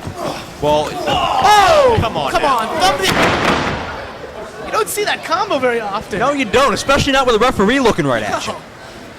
That's groin shot, thumb to the eye, headbutt. Questionable call. I think you might want to have a little pep talk with your colleague a little bit later about enforcing the rules here and asserting your authority. Yeah, it was possible bad place for him. Might have been extreme inner thigh. I somehow doubt that, I but do too. but the respect level that these fans have for Iceman after withstanding everything low-key dished out to him, and Iceman still did not tap out. It's important to mention. He passed out from the pain. Nice standing drop kick by Spitfire, but Iceman did not and would not tap out to that dragon clutch. He was dishing it out too at points during the match. Wrenching the arm, the elbow's not supposed to go that way. Iceman tries to counter, but Spitfire uses that rope for added leverage, but that's illegal leverage, Bryce. That's absolutely right. Spitfire knows he can't outstrike Iceman, he can't outpower Iceman, but he's going to try to out-wrestle. He's going to break him down limb for limb. Good strategy, as a matter of fact. Took him a little while to get on his game. See, it's a double-edged sword. He backed him to the ropes for leverage. Only have 5 seconds of that leverage, though. But that 5 seconds does do its damage. Yes. Especially when you break it at 4 and just keep doing it, much like Tony Spitfire's doing right now. Indeed, right back to that hold, right back to those ropes. But Iceman able to turn him around, has him on that top rope, launches him. Right back to the middle ring, getting away from those ropes. Another left arm clothesline. That lariat connects again, second time. Watch how Iceman steps into his lariats for a little extra something there. Oh, maybe not Blocked this that time. Spitfire taking advantage of that weakened arm, trying to get him down for... Breaks down the leg, wrenching the neck. Pulling the neck and the shoulder away from each other, trying to dislocate that shoulder, hyperextend that elbow. Do some added damage to the already weakened left arm. Back to the corner, stand on that arm, smart wrestling. Iceman puts on the brake. Whoa! Mid-ring collision, I think their heads hit. Yes. The momentum of both men just carried them into each other and their skulls cracked against each other. Both had the same idea. Now a double count being administered. The referee gets the 10, this match is thrown out. No contest. Nobody wants to see that. Both men may be concussed at this stage. Concussed. Hey, they're alive! Iceman trying to get himself back into the battle here. We're at 9. We might have a double count out. No, Iceman's up to a knee. 1 foot. And Spitfire up to both knees, and the fight continues. Neither man reaching the vertical base yet. Forearm for forearm might not be the best way to go with Iceman. But Spitfire returning the favor. But you gotta give the advantage to Iceman after what he was through, after the reputation he's earned, after staying in that ring with Loki for some 10-15 minutes and not quitting in the end. Absolutely. Over here, that's just called an uppercut. Back to the forearms. But you can hear those smacks. Forearm meeting jaw. Back to the corner. Whoa! And those knife edges don't feel any better. Palm on peck. Ugh. Iceman is on a mission here to redeem himself from that low-key loss. Leaving his fingerprints all over Tony Spitfire. Uh-oh, look out, Joe. We're in the wrong part of town. Look out! Charges with that clothesline. Uh-oh. I've seen this. I'm telling you what's coming next. Look out. Whoa! Charging knee. My God. Coming in again. One more time. Oh! For the senton. And there was nowhere for Spitfire to go. Cannonball in the corner. That was nearly 300 pounds. Sandwich between him and the buckle, and that's gonna do it. Good night, Tony Spitfire. Ladies and gentlemen, here's your winner, Iceman. This following contest is scheduled for one fall and is our International Tag Team Challenge. Introducing first, making their way towards the ring from Brooklyn, New York, at a total combined weight of 390 pounds.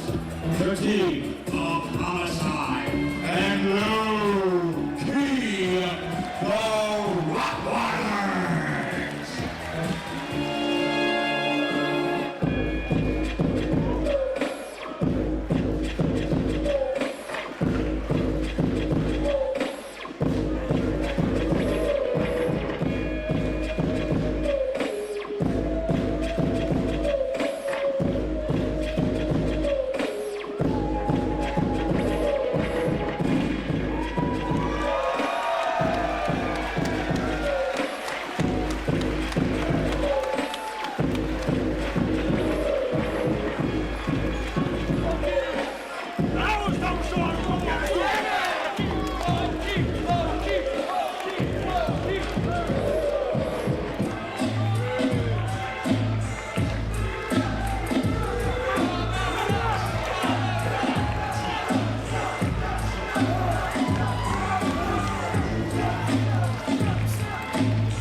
of 420 pounds, the team of Jody Fleisch and Johnny Storm.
Is behind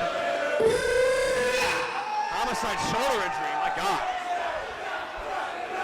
These two cold balls, little faggots. Hey, I got some good news for y'all pussies. The good news for y'all that these punk ass mofos and OPW is not letting me wrestle this weekend because of my little shoulder injury. Decision made by Ron McMorrison of the Board of Directors. But I'll tell you this, we coming from 1,000 miles away from New York City to come here to kick the living out of somebody. You think I was gonna curse, huh? I fooled y'all.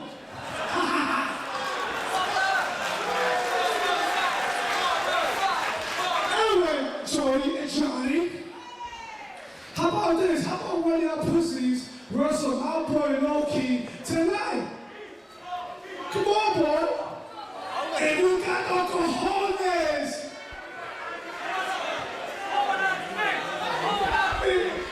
What is it? Hey, I'm out of fat. How about we make this a three-way dance? How about it, you kid? Do you want it? Do you want it? Oh, so let's start. Oh, come on. Homicide gets one last cheap shot before this matchup begins. There's a three-way dance. Mark springs off a Fleisch to take down Loki, and very interesting circumstances coming about.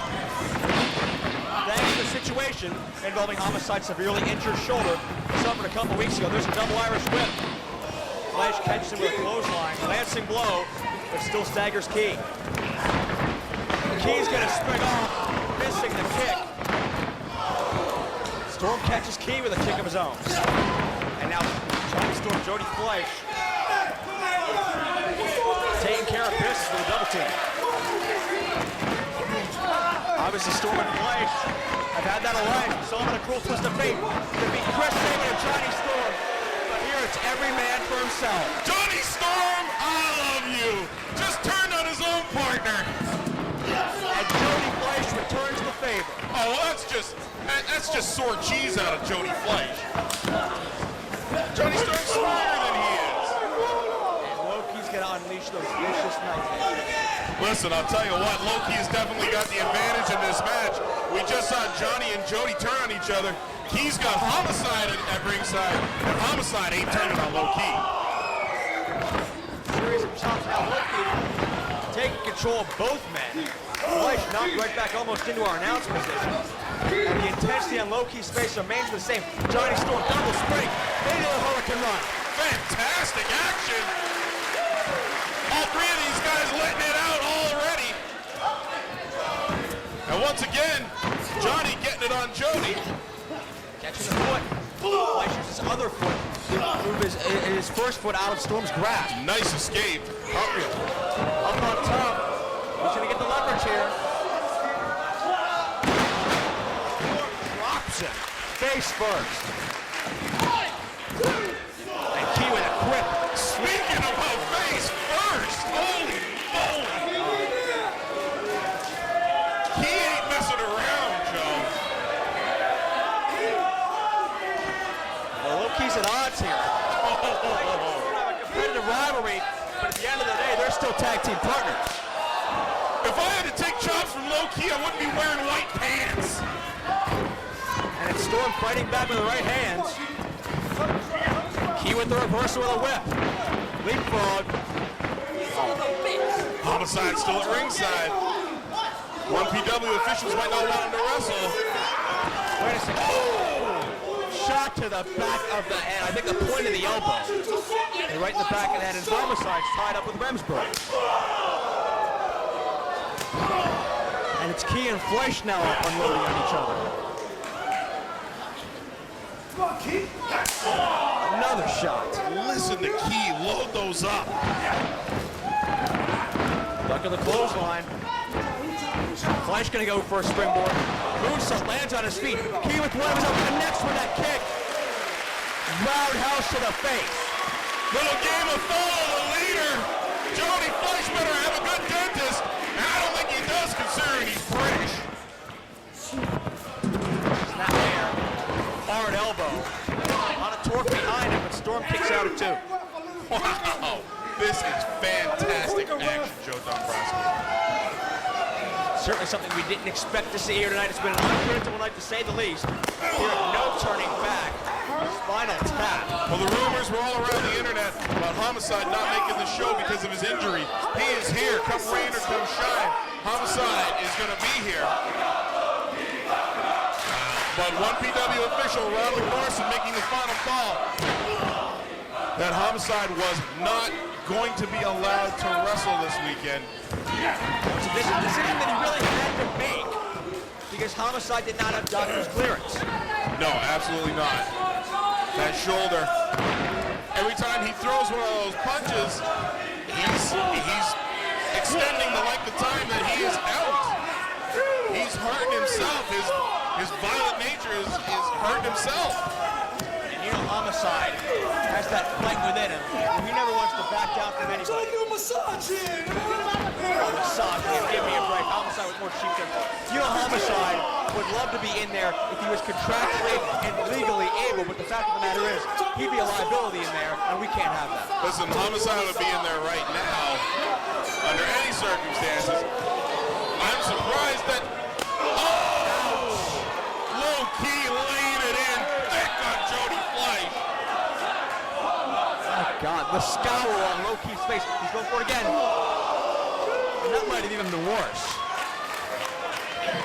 Apparently, Low-Key does not like Jody Fleisch. I don't think Low-Key likes anybody except for Homicide.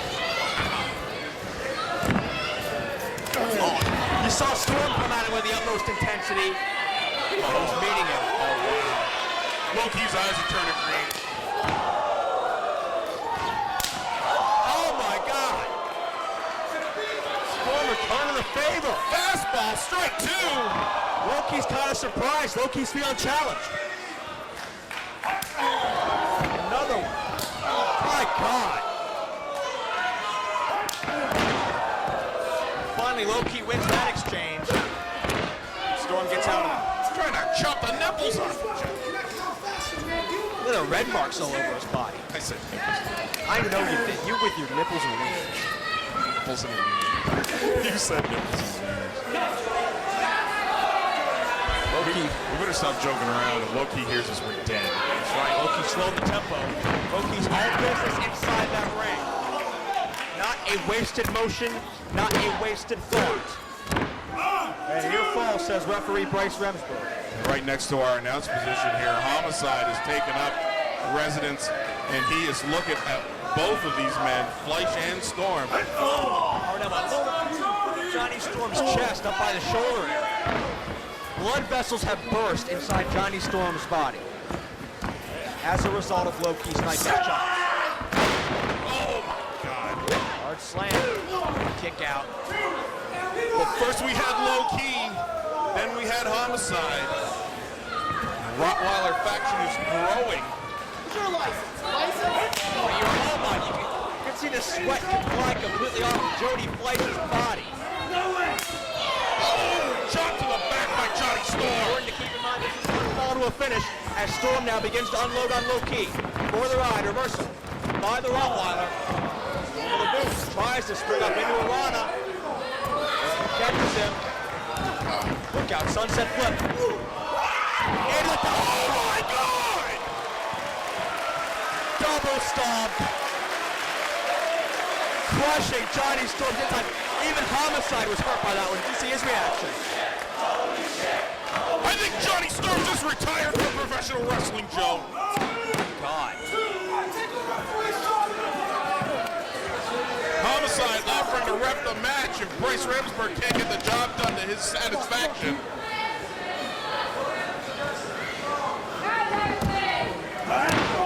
And both Fleisch and Storm are at Low Key's mercy right now. Low Key is shortening the lifespans of both these men. And Homicide, well, Low Key hasn't done it alone, that's for damn sure. Homicide, every step of the way, that's the advantage of Low Key having two rivals. The referee can only look in one direction. Look at this, he threw Johnny Storm out of the ring. He's pulling Johnny Fleisch back into it. Oh, this won't feel good. Homicide takes down Storm with a clothesline. Homicide is having a field day. He's not in the match and he is delivering punishment. He's still getting delivered punishment. And he's still cheap-shotting away at Johnny Storm. How is Remsburg not noticing this? I don't know. Did Remsburg get paid off? Here come the Karate kicks. Right to the top of the head. Blocked it! Jumping in Zaguri kick. Whatever Low Key had in the back of his mind is in the front right now.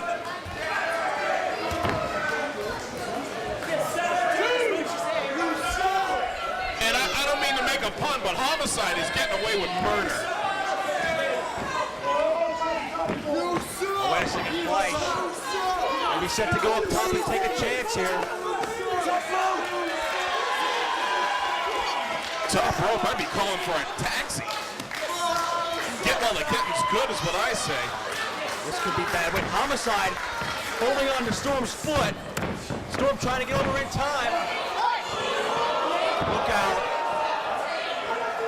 Jockeying for positioning. Storm trying to catch him. Oh, this is gonna go badly. Looks like Storm trying to fight off Low Key.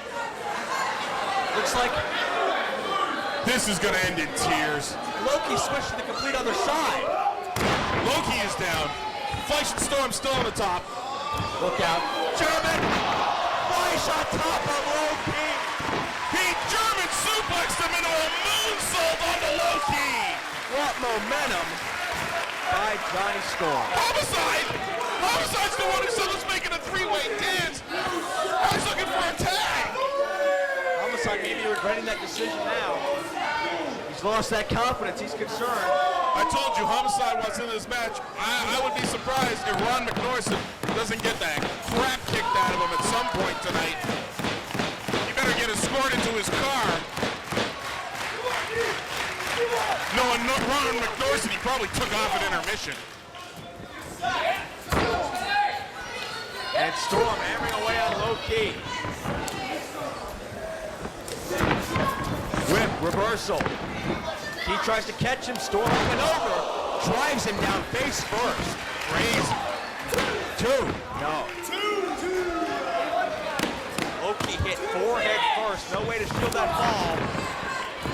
It's Fleisch from behind. Springs off. Split-legged moonsault. Storm counters with a moonsault of his own. Wiping out the pin with a moonsault. Storm pulling out all the stops here, going for the high-impact maneuver. All three of these guys are just destroying themselves. Look at the expression on Low Key's face. That man is in pain. And the crowd is loving this encounter. Homicide trying to encourage Low-Key to get back in the game. And meanwhile, Johnny Storm and Jody Fleisch renewing their classic rivalry.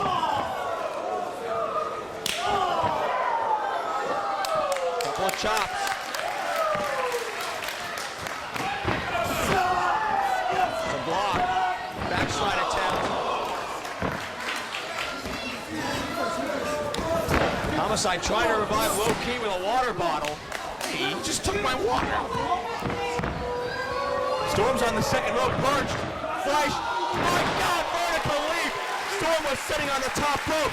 Fleisch in one fell swoop. Hit a hurricane round 3. No, Low-Key in the nick of time. Low-Key's having none of it.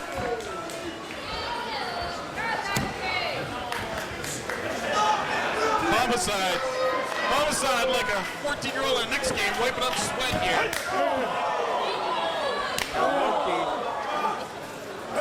Opens up those chops. Homicide's whipping Fleisch with that wet bandana. Oh my God. How many was that? I don't know. I lost count, man.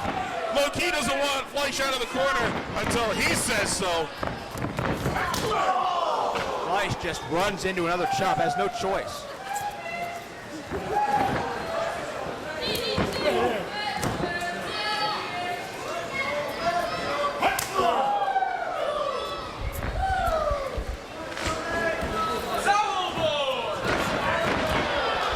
Low-Key misses in the corner. Fleisch, with all the punishment he's taken, still has the presence of mind. Series of knife edges continue. My God.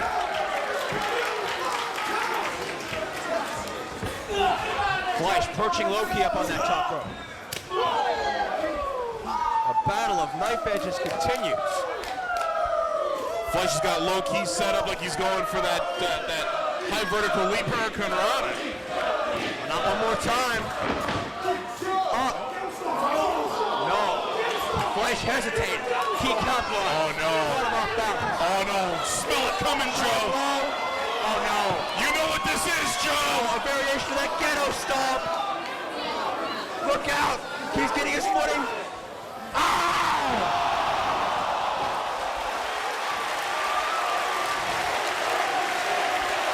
He just stomped a mud hole on him. All he's got to do now is work it dry.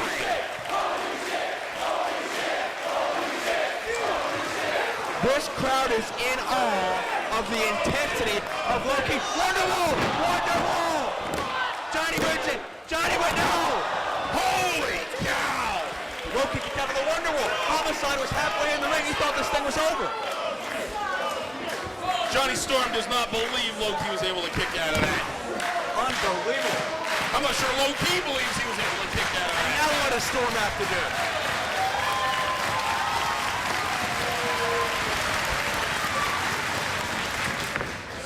Charge again. Goes for a rewind. Rewind. Hurricane run. Oh, blocking him! Blocking him! Got him. Just throws him into Fleisch. No regard for either man's body. Throwing one partner at the other like a sack of crap.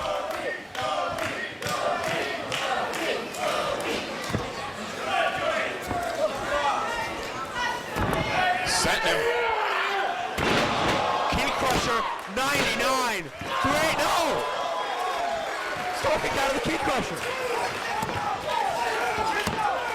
And Homicide is irate. Homicide's ready to hurt somebody.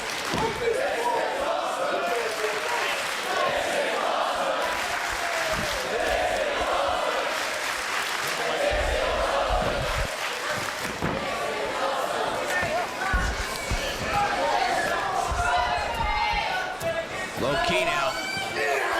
Perching Storm back on that top turnbuckle. Oh no, I think he's going for that ghetto stomp again. Oh, no. He's got him set up like he's doing it. He is. Going for it one more time. Climbing those ropes. Storm trying to free himself. It worked this time. Jody Fleisch hit the ropes, knocked Low-Key off. Low-Key is crotched. Key trying to recover. All these men trying to. Fleisch calling for the 720. We're going to see it. Homicide pulls the leg. Now Bryce Remsburg sees Homicide. Finally catches Remsburg kicking Homicide out of here. Fleisch waiting for it. Look out. Went for it. Storm countered, saw it coming. Now he catches Wilkie and Wilkie puts on the brakes. Storm gets pushed off. Fighting each other.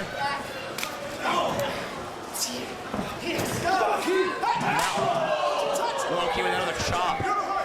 What Storm setting up for? Reverse suplex. And now he's right back on to Loki, who's scaling the ropes.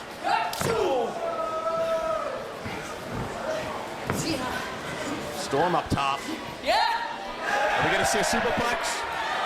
Looking for the approval of the crowd.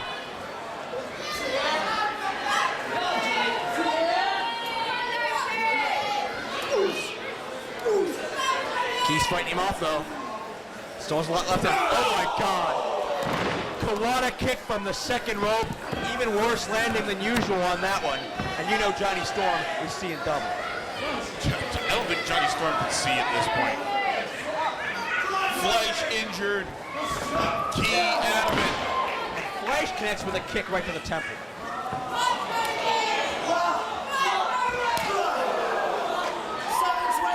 All of these guys giving every bit of their bodies to this match. Storm back on his feet even though he's woozy. Fleisch catches him with it. That's it. That's it. Can Fleisch? No, wait! Ghetto stomp! Full-blown version of that ghetto stomp. 2. Good night. Ladies and gentlemen, here is your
PW Heavyweight Title Tournament Qualifying Match. Introducing first, from Pittsburgh, Pennsylvania, weighing in at 220 pounds, Sterling. From Andover, Germany, weighing in at 275 pounds, Ulf Hermann.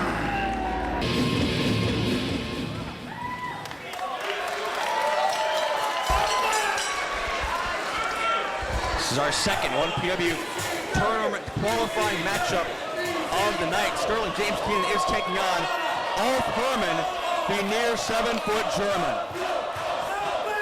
Wow, look at the size of Ulf Hermann.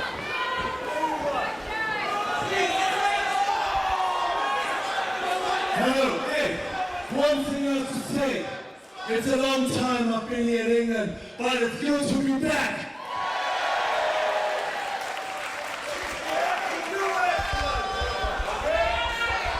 All Herman happy to be here, but you gotta wonder if Sterling Keenan's happy to be here right now. Would you be, Joe? Look at the size of Herman.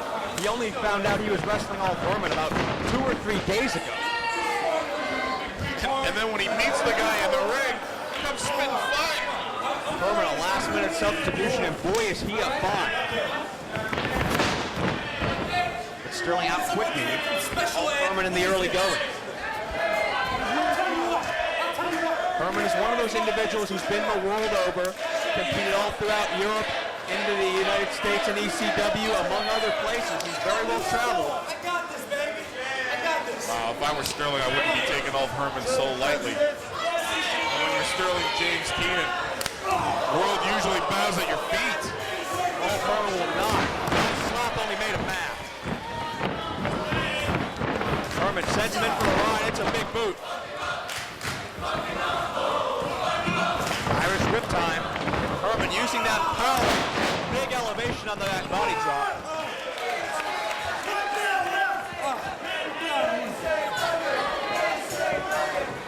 And Sterling taking a powder. Sterling has been on a great roll lately. Absolutely. Talked about his newfound partnership with the Monster Fist. We found that a cool twist of fate. It's been all uprising from Sterling Keenan from there. And we found out tonight. Buckle hard clothesline. We found out tonight just how in control that relationship Sterling James Keenan is. He said, doesn't matter which one of us wins the title, it's going to be on around his waist. And Abyss agreed.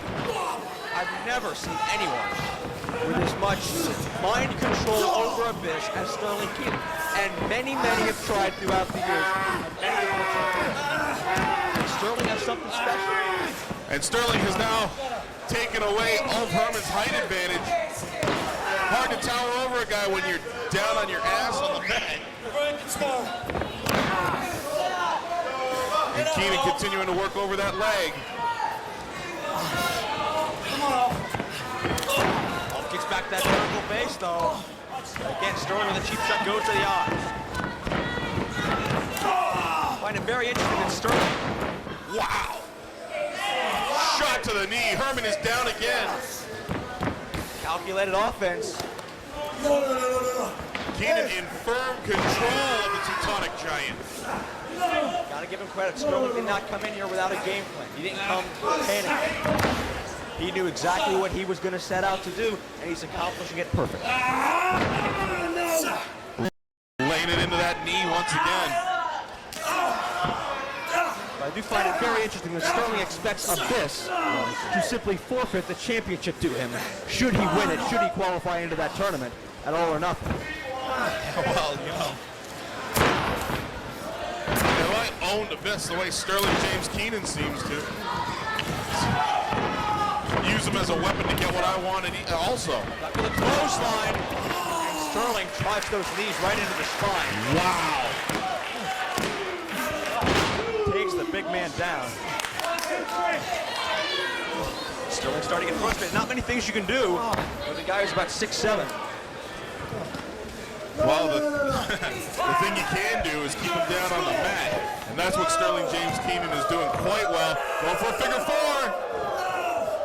Time-tested figure four leg lock.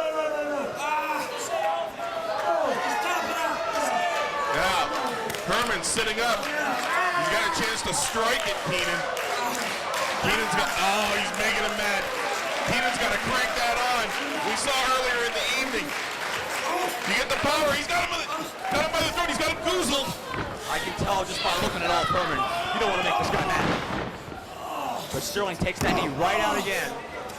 He's outsmarting the big man, plain and simple. And he's staying. He's got a game plan. He's sticking to it. He's going after that knee.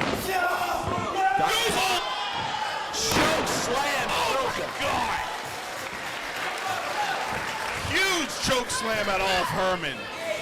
That's the power advantage. That's the size advantage of Ulf Herman. Let's go, baby. Double underhook, overhead suplex. Beautiful float over to the pin. Kick out. Uh-oh. Another power move, going for a power bomb. No pile driver. Pile driver. Beautifully done. Is that it? No. Okay, I'll finish him up now. Herman definitely back in control of this match. Suplex attempt here. Drives it forward. Face first. Another near fall here attempt. Kind of maneuver I wouldn't have expected out of Wolf Herman. But you see, he's upping his game here. He's certainly not taking Sterling James. Oh! He gets pushed low blow. Oh, come on. 2, 3.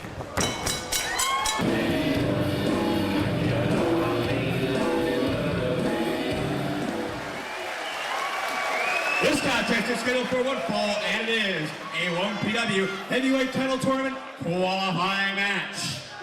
Introducing first, from Essex, England, weighing at 215 pounds, the Pucka One, Darren. You must be tired running around my mind all night. How about a little expensive night out with the Pucka One? You're paying the cost. What, bro? What, you lesbian or something? Sit down, I want a song about snakes like him. He goes and does it like this.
And his opponent, from the Stone Kick, weighing in at 230 pounds, the Anarchist, Doug Williams.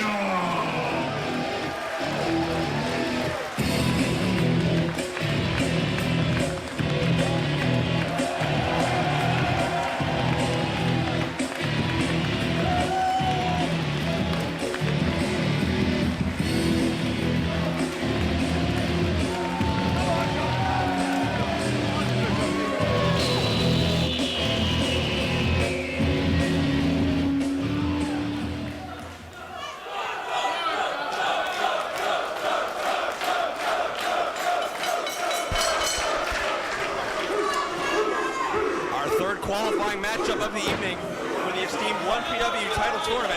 March 4th here in Doncaster. Already, we have Jerry Lynn in the tournament, as well as Sterling James Keenan. The third name to the bracketing will be added right here, right now, with Darren Burns, the Pucka One, against Doug Williams. A couple of seasoned UK veterans here. And the Pucka, I'm still not quite sure what Pucka means. I think it has something to do with that banana hand that he's got going on there.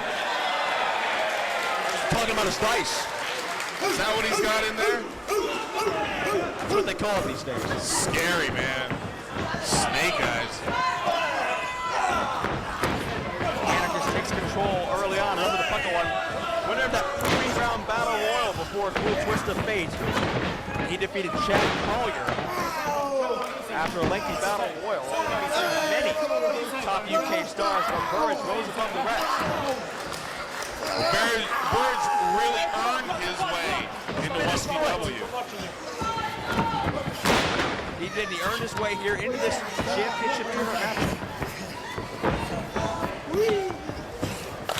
Wow! Beautiful counter. Uses the strength of his free leg to get the trap leg out of harm's way and take control. Slides out of the roll-up, gets on top. Burridge rolls him over. Back and forth pin attempts. Burridge scooting out of the way on all fours. He knows what's good for him. Hightail it.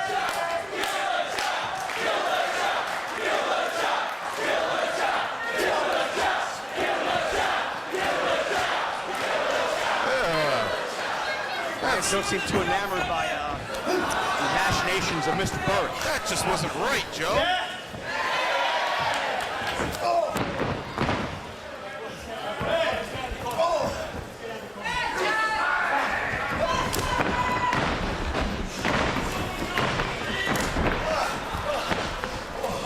Fast-paced back-and-forth action. Too fast to call at this point. This is scary. I see your point, Joe. We're trying to keep up with the white Dice are out. Dice are out. He's T.O. He just whipped out his dice. Snake eyes, box cards. I don't know how exactly that's going to help in a technical wrestling contest. I don't know how Doug Williams is supposed to take this guy seriously.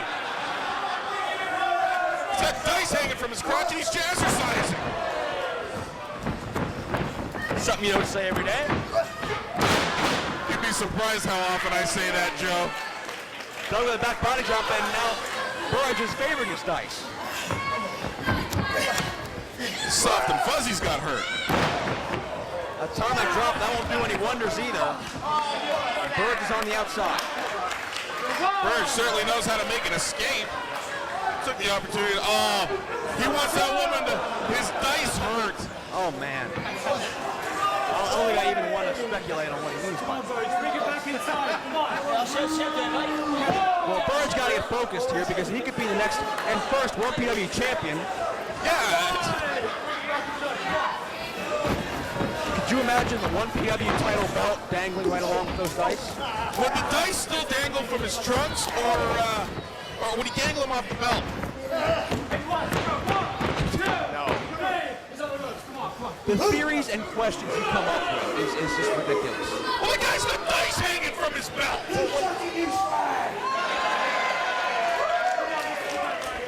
Calm down. Calm down. You're playing. I'm not going to let you go up there. You stay here. I'll kick that guy right in his craps. Remain calm.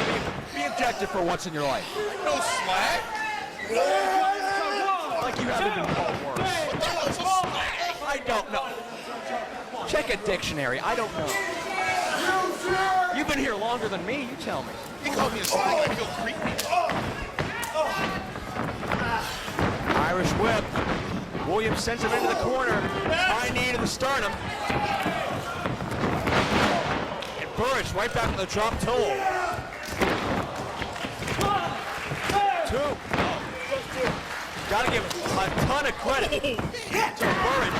Doug Williams, universally praised as perhaps the most technically sound wrestler to come out of the United Kingdom in years. And Burridge is hanging with it. It's not all Burridge is hanging with. I try to not remain fixated on that, but Well, you can try. but I tried, but no dice, right?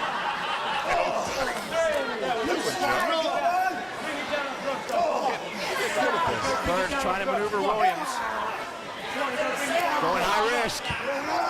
The anarchist pushes him off. Gonna go offline now. Jumping back elbow. Huge shot right to the mush. Doug in the tournament, no.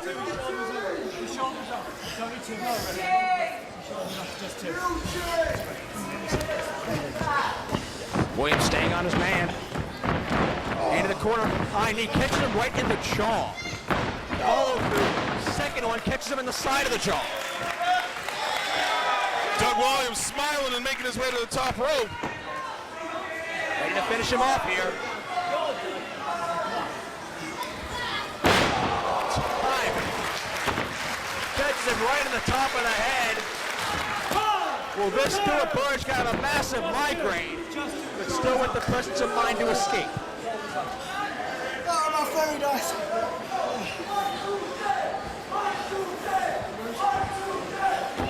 Williams now. What's he setting him for? He's got the waist lock. Burridge looking for the escape. That knee once too often. shoulder block there. Hard shoulder thrust. Wipes out the caught him off guard. Rugby game going badly. Doug kicks out yet again. Just imagine some of the potential matchups we could see if Doug Williams qualifies for this championship tournament. So what's Doug got going on here? Puts the brakes on. Burge lost him somewhere along the line. Oh my God! This is it! Chaos Theory. Burge blocking it. Counter the Chaos Theory. We've seen this before! Submission. We've seen this before! Can Doug reach the ropes? Can he roll him for a pin? What's he doing? Questionable call there. Looked like Burge's shoulder was up. Wait a second. Williams drops down, lets Burge's own momentum carry him out. Burge on the outside. Williams is gonna fly. Look out. Tope Suicida. Crash into the guardrail again. Come on!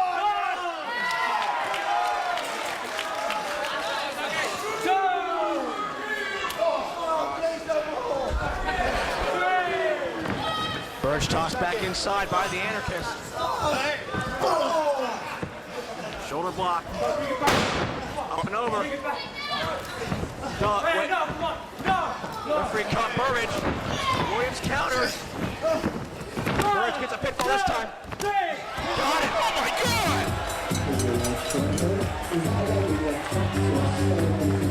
Here is our winner. It is the 1PW Heavyweight Championship Tournament. The Pitbulls. That has got to be considered a major upset victory. Without a doubt. And that's got to be considered one of the strangest dances I've seen since Tracy Smothers. But Burridge pulling off the win of his career. He joins Jerry Lynn and Sterling in the tournament. That's got to be the biggest win of Darren Burridge's career.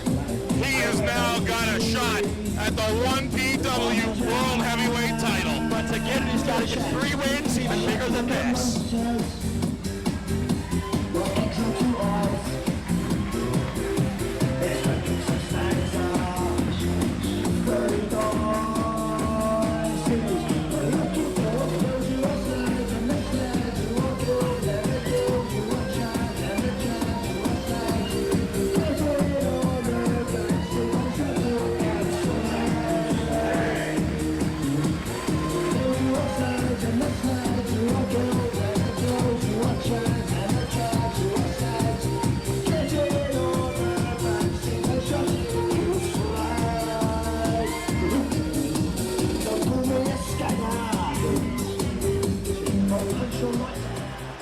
Dream Fatal 4-Way. At least that's what they're calling it. 1PW has the Fallen Angel, Christopher Daniels. The Samoan Submission Machine, Samoa Joe.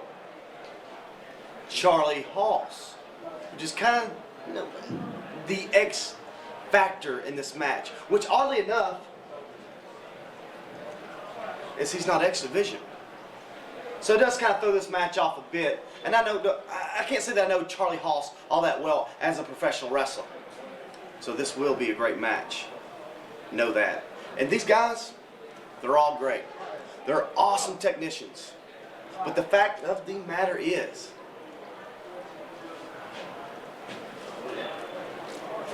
they're not phenomenal.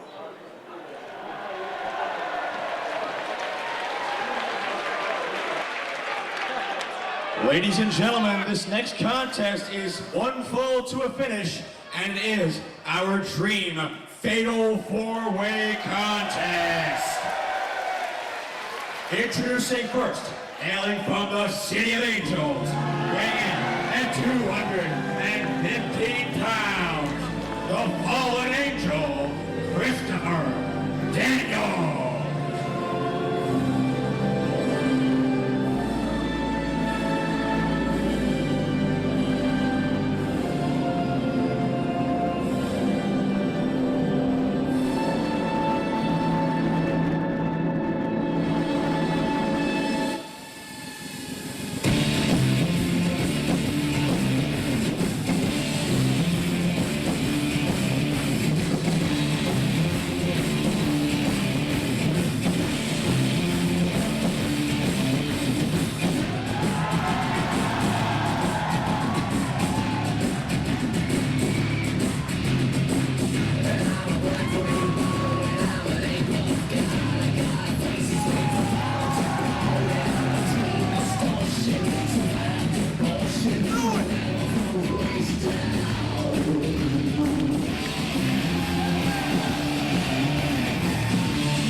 number 2, hailing from Edmond, Oklahoma. He weighs in at 245 pounds and is a 3-time WWE Tag Champion, Charlie.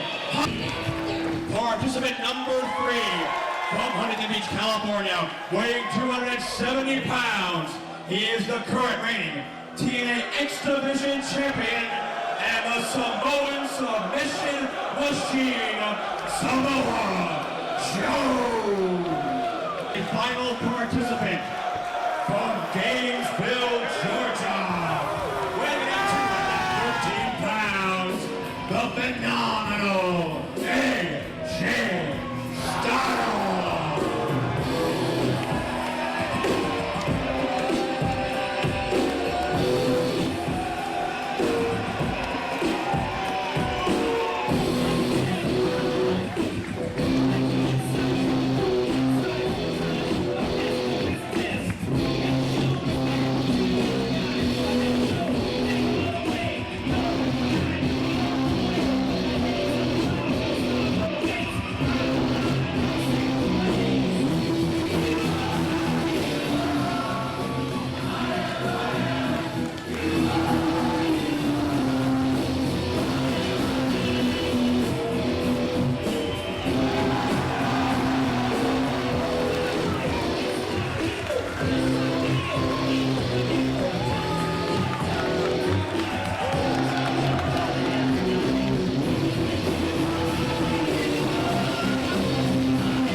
And Anthony Kingdom James bringing you what is sure to be a memorable four-way match in Kingdom.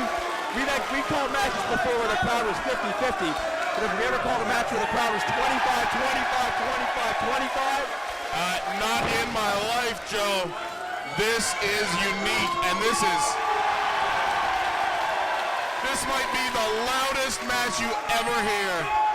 It is a rockin' electric atmosphere here in Doncaster, England, for 1PW's No Turning Back Night 1.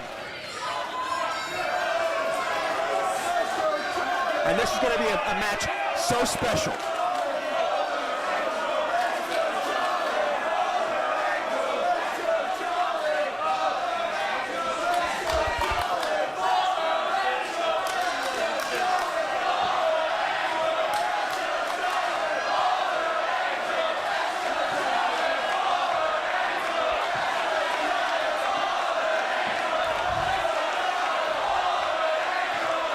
This crowd reaction is just surreal. I have never heard anything quite like this atmosphere in my life. Bryce Remsburg's called for the bell. We've gotten the bell, and we're underway. Fatal four-way action. And men who have been rivals for years, the phenomenal AJ Styles, fallen angel Christopher Daniels, are starting things out, and with a handshake. Former bitter rivals, they've united for a common bond in recent weeks thanks to their mutual disdain of Samoa Joe's recent disrespectful actions in the X Division. Dombrowski, look at Charlie Haas. Have you ever seen a man simmering, just desperate to get into a ring? I can't believe that the referee, Bryce Remsburg, was able to get him out. He wants in this match. Well, Charlie Haas is intently studying this matchup. He has years of catching up to do when it comes to adapting to these three-man styles, because these men have beaten each other all across the world for years.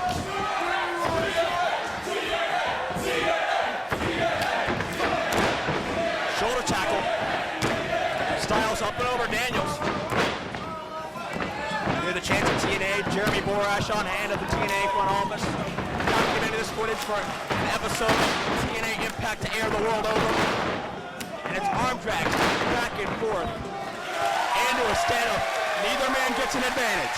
You talk about two opponents knowing each other.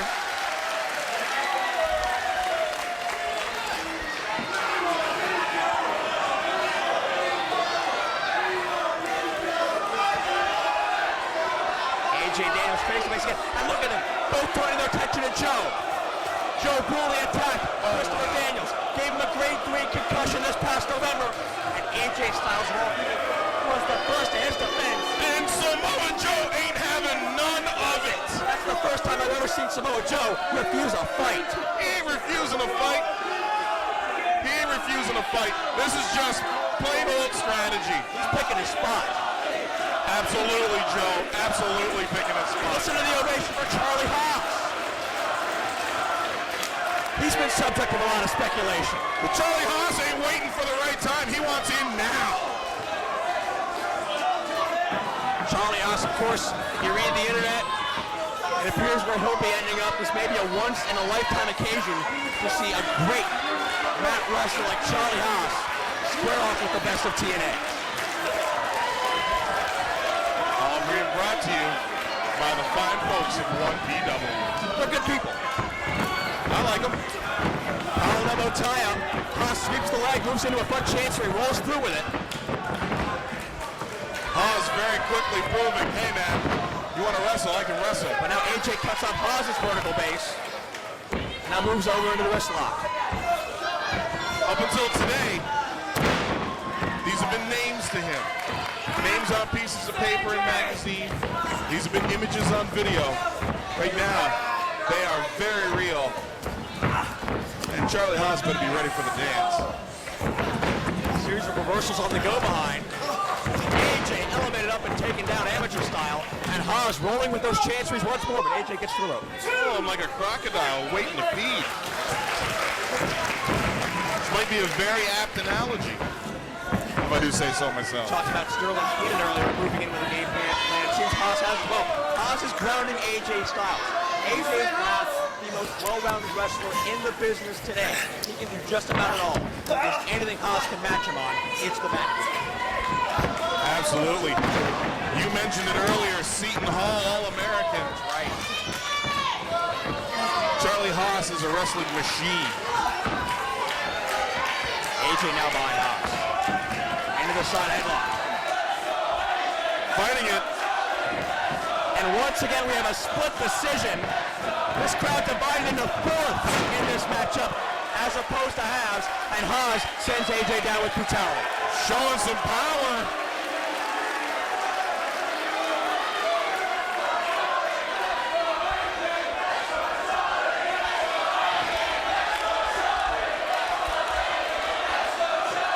And we got Christopher Daniels back in the ring.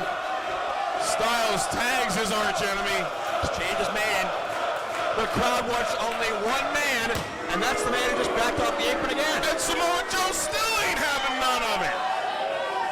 Samoa Joe, it's pretty clear he's going to compete with Daniels or Styles under his own terms. I love Joe's style. Why don't you three suckers go in there, beat the crap out of each other, and when you're down on the mat, maybe I'll come in, kick what's left of you to death. That's not a bad strategy. Until you factor in this is one fall to a finish, Samoa Joe could lose this matchup without ever being legally tagged into the contest. I doubt Samoa Joe's willing to let that happen.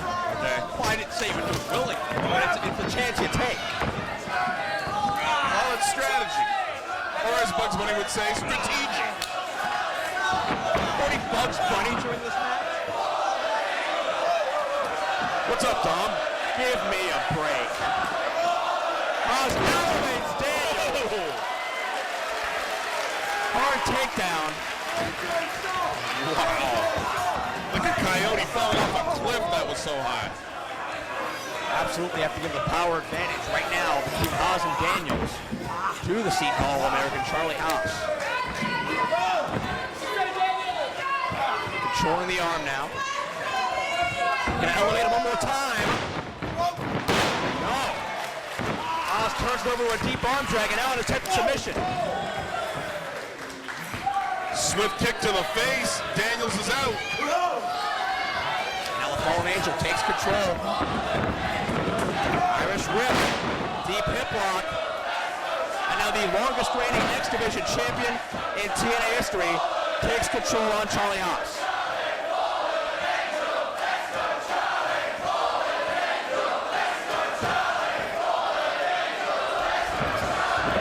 Daniels, back suplex. You got to think about what all four of these men have in the back of their minds. Count of two and a kick out because tomorrow night, right here back to the Dome, all four of them face one PW title tournament qualifying match. Haas takes on Steve Corino, Daniels and Low-Key, Joe and Masato Tanaka, and it's AJ Styles and Jeff Jarrett.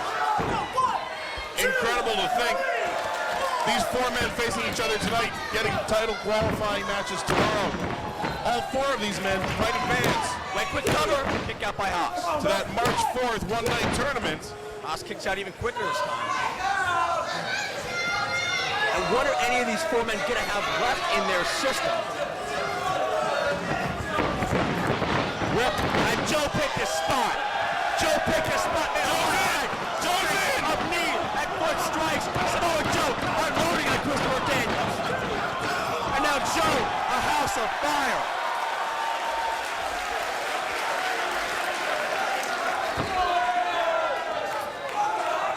My God. Joe picked a spot all right. Look at the clothesline, and AJ's in. Daniels ain't no dummy. The Fallen Angel makes the escape, makes the tag. He's daring him to try that on him. AJ Styles was deeply offended when Samoa Joe broke that code of respect these athletes have with each other. Well, you know, AJ doesn't have to dare Samoa Joe to come after him. He's gonna come after him. And all that shot did was make Samoa Joe even more mad. These two men have had some of the best singles matches in the past 10, 20 years. Now they meet right here in a 1PW ring. And Joe seems to be getting a little frustrated. It doesn't seem to be having a painful effect. It seems to be getting under his skin. We caught Daniels by surprise. Styles is facing him straight up. It's going to take a little more work for Samoa Joe to get AJ Styles down. Oh my God! He kicked that straight and true 3 points! He just moved 213 pounds, about 2 feet off the ground. I think Samoa Joe's last name is Vanderjacht. Samoa Joe, an absolute animal. Leg lariat to the temple. And Joe begins his methodical dissection of AJ Styles. You know, every once in a while, the National Football League, American football, an Englishman will come over, a soccer player who's got long kicking ability. Samoa Joe's that guy. Set in. Springboard, Joe just walked away. Saw it coming. And Joe with a disappointed scowl on his face. It's like he's saying, I thought you would try something better. I expected better of you. I think maybe he is a little upset that he saw that coming so easily. Look out. Notice how hard AJ hit that mat just from the force behind Joe's palm. AJ Styles is in deep, deep doo-doo right now, man. AJ Styles needs to make a tag, but which one of these guys is going to want to get in there? Spring up again. AJ picked it up this time. Both men locked eye to eye. Wow.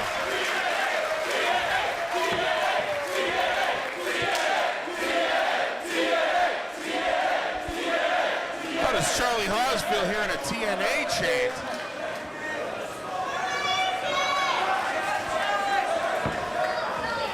If I were Haas, I'd be eager to get back in there, prove a little something once again. Apparently there was a bus trip from Orlando worked out. It was even more impressive with the ocean in the way. Hard knee by Samoa Joe.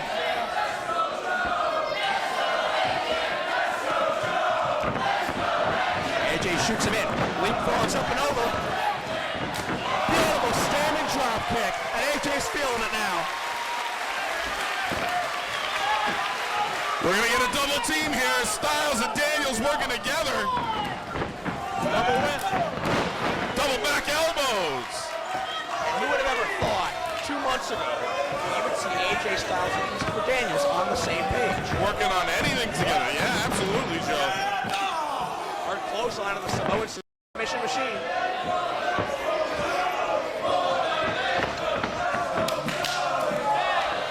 Well, it doesn't look like the reindeers want to let Rudolph play. We're getting tags back and forth between Styles and Daniels. Nobody's letting Charlie Haas in. At some point here, Charlie Haas is going to force his way back into this match, Tom Borowski. Charlie Haas is having a chance to conserve energy right now. But like you said earlier, he's also in danger of losing this match without being in the ring. Right. Styles and Daniels have in essence taken one competitor completely out of this match.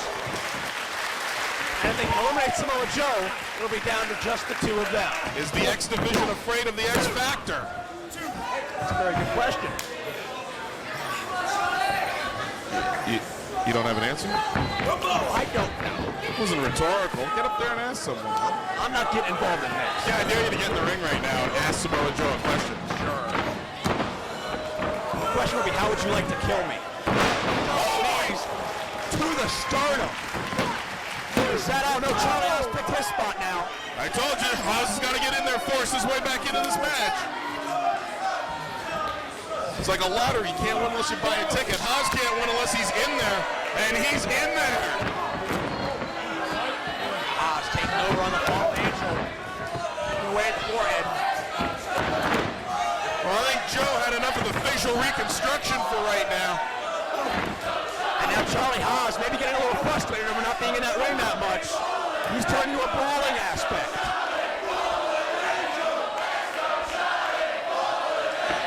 Once again, this crowd is split dead even. The support for all four of these men is just off the page. Haas unloading with the forearms. Daniels jumping heel kick connects.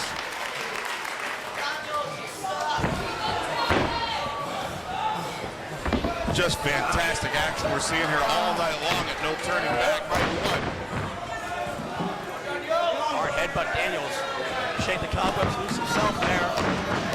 And Joe picked another spot. For Haas. T-bone throw.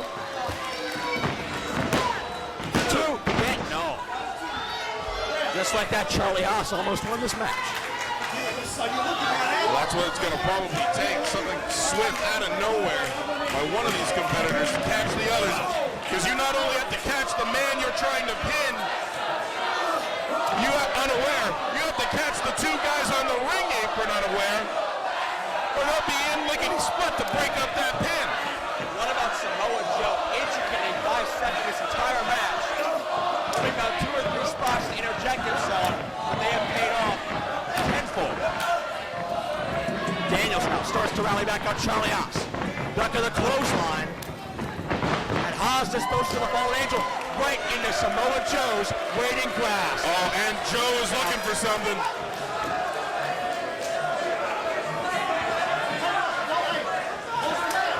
Looking for an opportunity. Right by us. Daniels setting that guardrail that Jerry Lynn bit earlier. Oh my God! Not the face wash. Look out! Oh! Holy cow! And Joe is pleading ignorance. Look at how that rail is bent.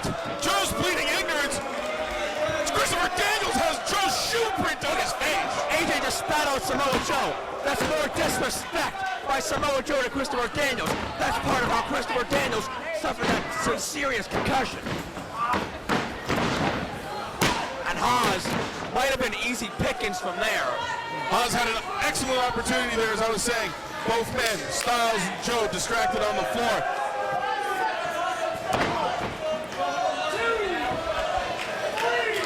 Wasn't able to take advantage. actually tags in Samoa Joe.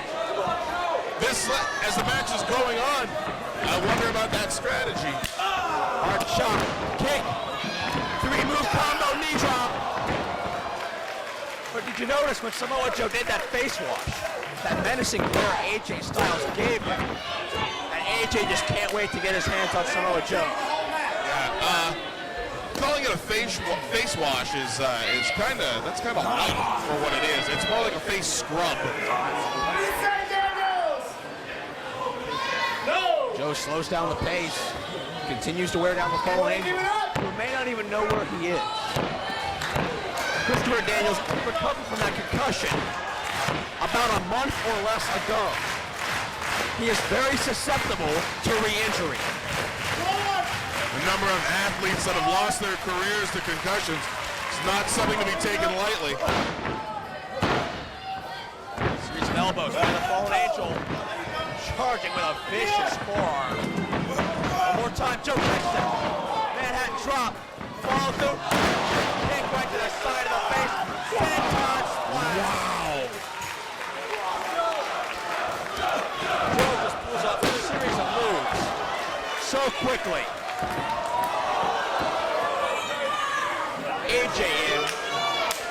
AJ still can't wait. And a phantom audio tag on Charlie Haas's part. Phantom Audio Tag, one of my favorite bands from the 80s. That's Big Audio Dynamite. Sorry.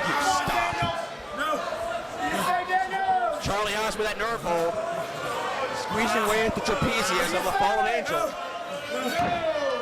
But no submission by the fallen angel.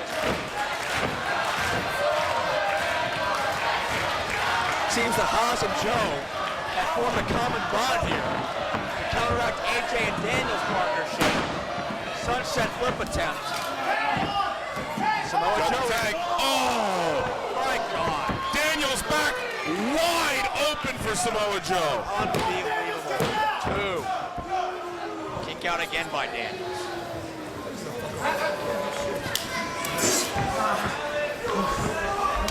Joe goes back to that chin lock, thinking ahead to the future while continuing to keep Daniels subdued. That is 270 pounds riding Christopher Daniels' body right now.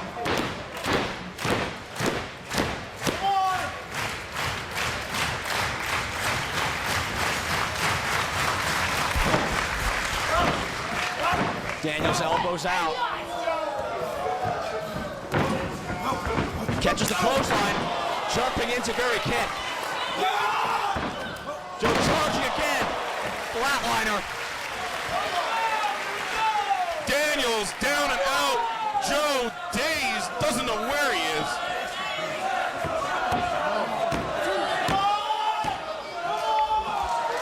Joe gets the tag to Haas.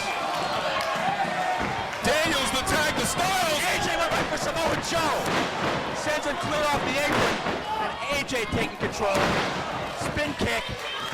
Styles the veritable house of fire. Got up and over. Great sense of balance. AJ springs in. He's got him hooked. The phenomenon. Haas dropped out. AJ caught him. Drops him anyway. The phenomenon by AJ Styles. 2. Joe interrupts at the last second. Wow. Can you believe what we're seeing here, Joe Dombrowski? I think this matchup is surpassing expectations. Torture rack. We've seen Styles use this move a few times. Spins out of it.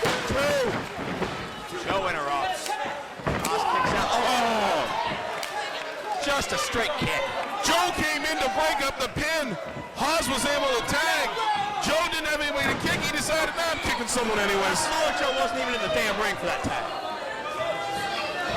This is getting a little ridiculous. AJ sends him in. Joe with a sunset flip. Spin it up. Pulls him around. Has him busy. AJ still kicks out. Look out. Mike, turned him inside out. Clothesline, 3, no. Clotheslining him out of his boots, definitely turning him inside out. Another kick out. Can you believe what these 4 men are putting each other through? Well, the crowd believes it. The crowd is more than happy for it. Incredible 1PW action here in Doncaster Look tonight. out. Joe going for a power-up. Oh, his body bounces off the canvas. 3. No, that transition into the STM. Will AJ tap out? Samoa Joe has tapped out AJ Styles before. He's choked out AJ Styles before. Will tonight be the same case? Did he reach the ropes? Or will His face. Wow. Joe, such fluidity. So close, so close. One move, the other like nothing. Rings! Rings! The rings of Saturn.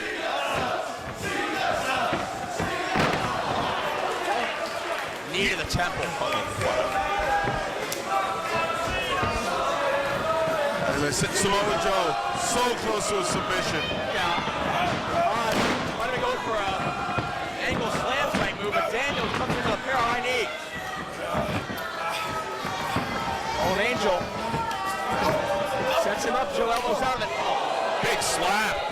Just insult to injury. Daniels catches him. Private Spear stops him with a Death Valley driver. Is it enough? No, another kick out. But Daniels turns it to the Koji clutch. Daniels has caused AJ to pass out from this move before. Look at Joe's eyes, look at Joe's eyes. He knows he has to reach the ropes. And he does! Great ring positioning. Joe able to escape that Koji clutch. But can Daniels hook up something else quickly enough? Haas is on the floor, Styles is out. This is his opportunity. This is as good a chance as anybody has had to finish this matchup. Standing here in Nagi, set up for the BME. Best moonsault ever! BME double spring coming up. Drives down, but did he get all of it? Doesn't matter because Charlie Haas into save. Once again, Charlie Haas breaking up the pin. Haas taking over. Reversal. Daniels misses the charge. Haas with a running kick. Cover. 2. Just stunned by the action we're seeing, Joe. Amazing competitive spirit by all 4 men with a little bit of personal retribution mixed in as well. 2. Another kick out by Daniels.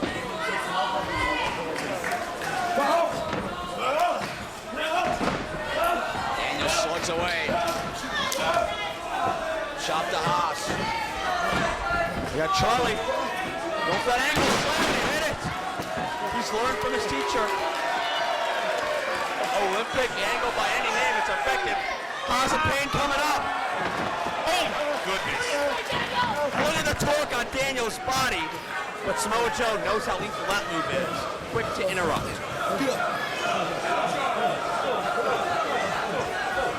Styles into his senses over here in the one corner.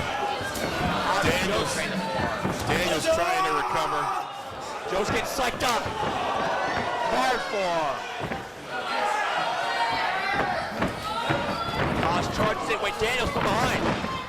Gets a roll up. 2. Daniels pushed back. Daniels springs off of Haas to Bulldog Joe.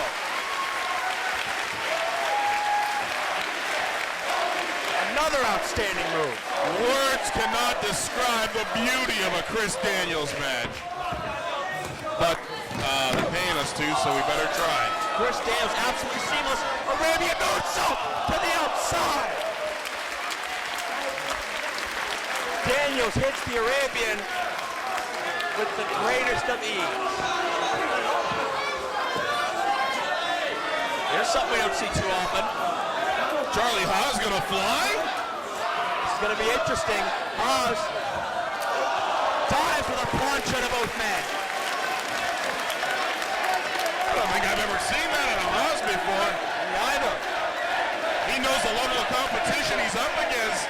Bringing something new to the arsenal. But there's one man left in the ring, Kingdom. Oh, and this man knows how to fly. 3 easy targets on the outside. Here he goes. Charging. Tope Corino. Touching no rope.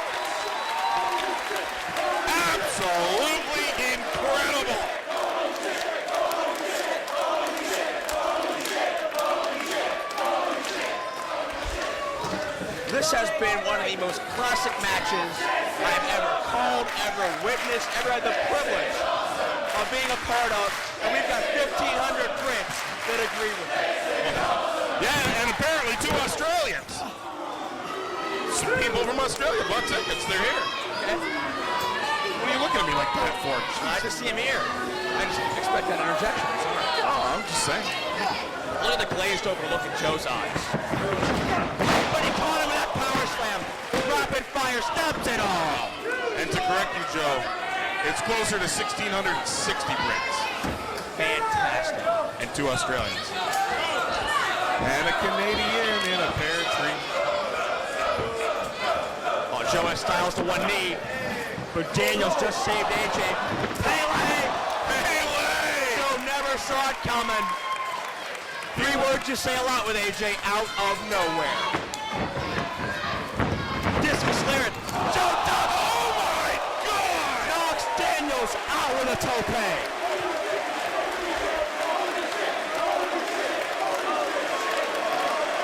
Unbelievable. Somebody just threw a Volkswagen at Chris Daniels.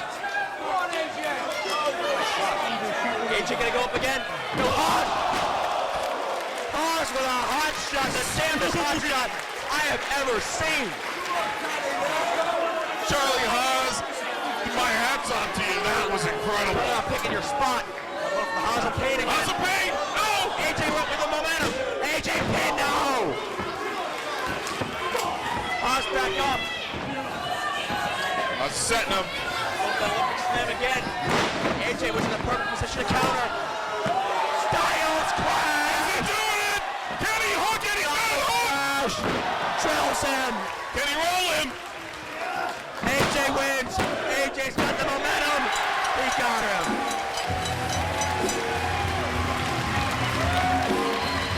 Ladies and gentlemen, the winner of this contest, the phenomenal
Ladies and gentlemen, a caution for the following contest. This matchup will be graphic in nature. Viewer discretion is advised when it comes to younger members of the family. This contest is scheduled for one fall, and it is the main event of the evening, and it is a 1 PW heavyweight title tournament qualifying match. Introducing first, making his way towards the ring, accompanied by Sterling James Keenan. He stands 6 feet 8 inches tall and weighs 350 pounds.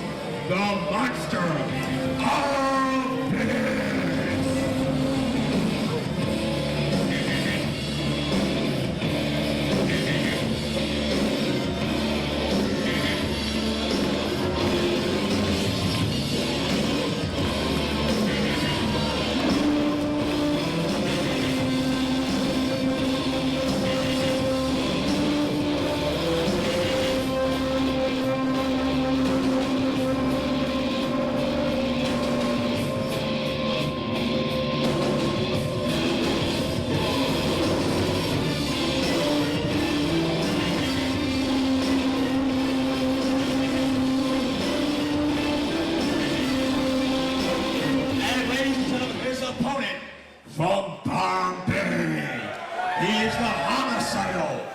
the suicidal, genocidal, this is Sabu!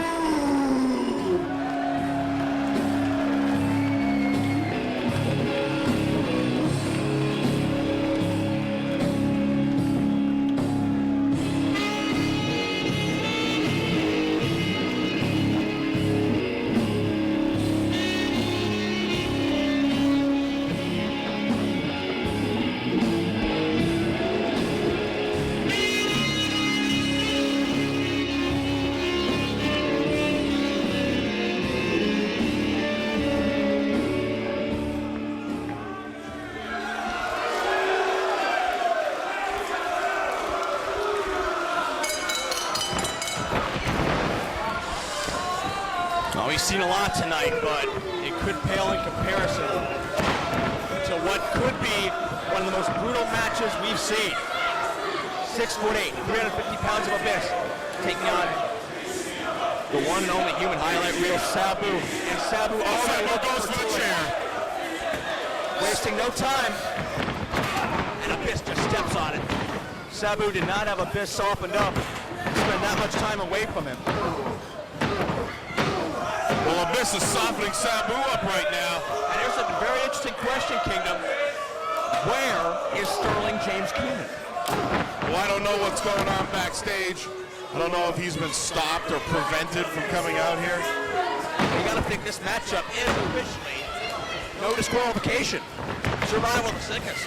If there's any match we're still being involved in. At least from a legal standpoint, now's the one. But he chooses not to involve himself. Do not. Does Sabu scare Sterling James Keenan? Have we found a chink in Sterling's armor? Or is this part of a bigger plan?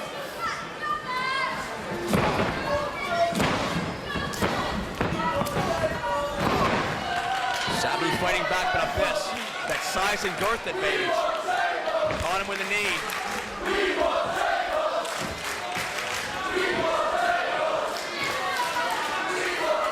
Abyss getting psyched up here. Charging his shoulder first, Sabu dodges it. The Abyss is out of the ring. Sabu's getting that chair. We've seen this. Sabu charging in, springboard. Dives on top of Abyss. Big collision on the outside of the ring. Both men down, both men still down. And Sabu's getting more hardware. Well, like we've documented, this war goes back months upon months between these two. So many bloody battles in TNA. There's so many different pieces of plunder, to coin a phrase, used in the match. Sabu's got that chair in his hands again. But he doesn't have time to set it up and swing it. This just cuts him off instantaneously. Look at the scars down Abyss's left arm. Scars from a match with Sabu. That's right. Ripped open with barbed wire. In addition to that, Sabu had some sort of foreign object he just started carving into his bicep with. Driving both feet up into Abyss. Clothesline.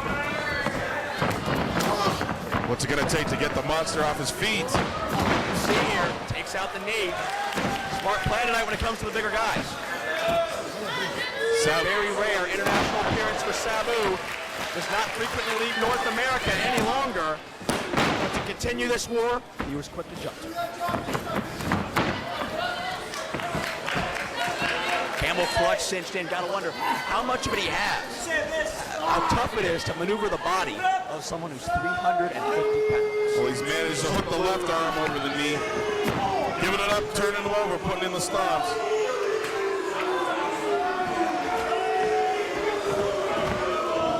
Sabu charging in. With that springboard. This is...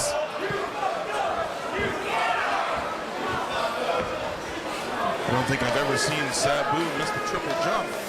Abyss. Sets up. I don't know if Abyss did something or Sabu just miscalculated. Now Abyss gets crotched as well. Chair to the back. Sabu charging in now. Spring. the outside. Oh my God. Started to get very dangerous for combatant and fan alike. We knew this match was going to get dangerous, Joe Dombrowski.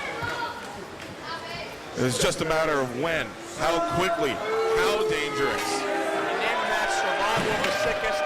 You pretty much know what you're getting into. The first table is in the ring. I have a feeling it may not be the last. Oh no! Oh no, into the crowd. Sabu! This is going to get dangerous quick. I hope security's in place here. Making their way towards the merchandise stands. We got a few hundred heads in our way right now. We apologize. And into the stands! We apologize if this is tough to call. We have hundreds of rabid fans in our way. Oh my God, this is unbelievable. There could be casualties. This could get very, very ugly. This is getting slightly more out of control than I think anybody in 1PW realized it could get. Not even taking the time to set up these weapons. They're just trying to beat the hell out of each other. Sabu just ripping apart these guardrails. Trying to escape. Abyss is having none of it.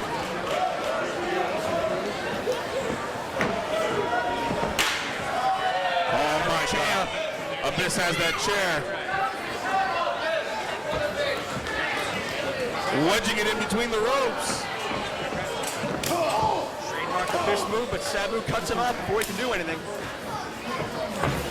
Abyss in, but a reversal. One more time, Sabu hits the chair. No, he puts on the brakes. Low blow. Had no choice but to come crashing down on it. Gravity working against Sabu, and that instant, and head first. Oh! Sabu might have tried to block it, but there was no way with that much force. 350 pounds of force behind it. Just lucky for Sabu, he was near the ropes. Wow.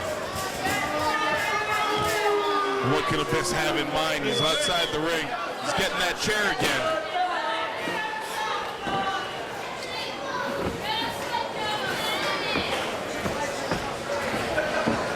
Oh no, Abyss with Sabu's back wide open, slamming him with that chair. Pulling him into the center of the ring, Joe. Absolutely. Sabu's dazed right now. That shot took a lot out of Sabu for him to be down for this long. Could have a potential concussion.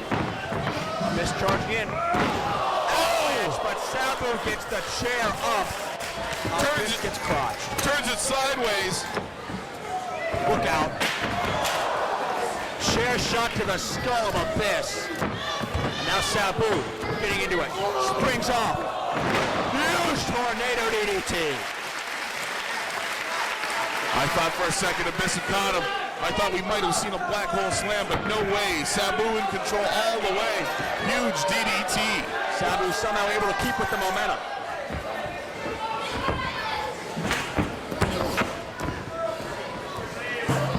Abyss a right hand. Has him cruising for a choke slam. Looking at the table.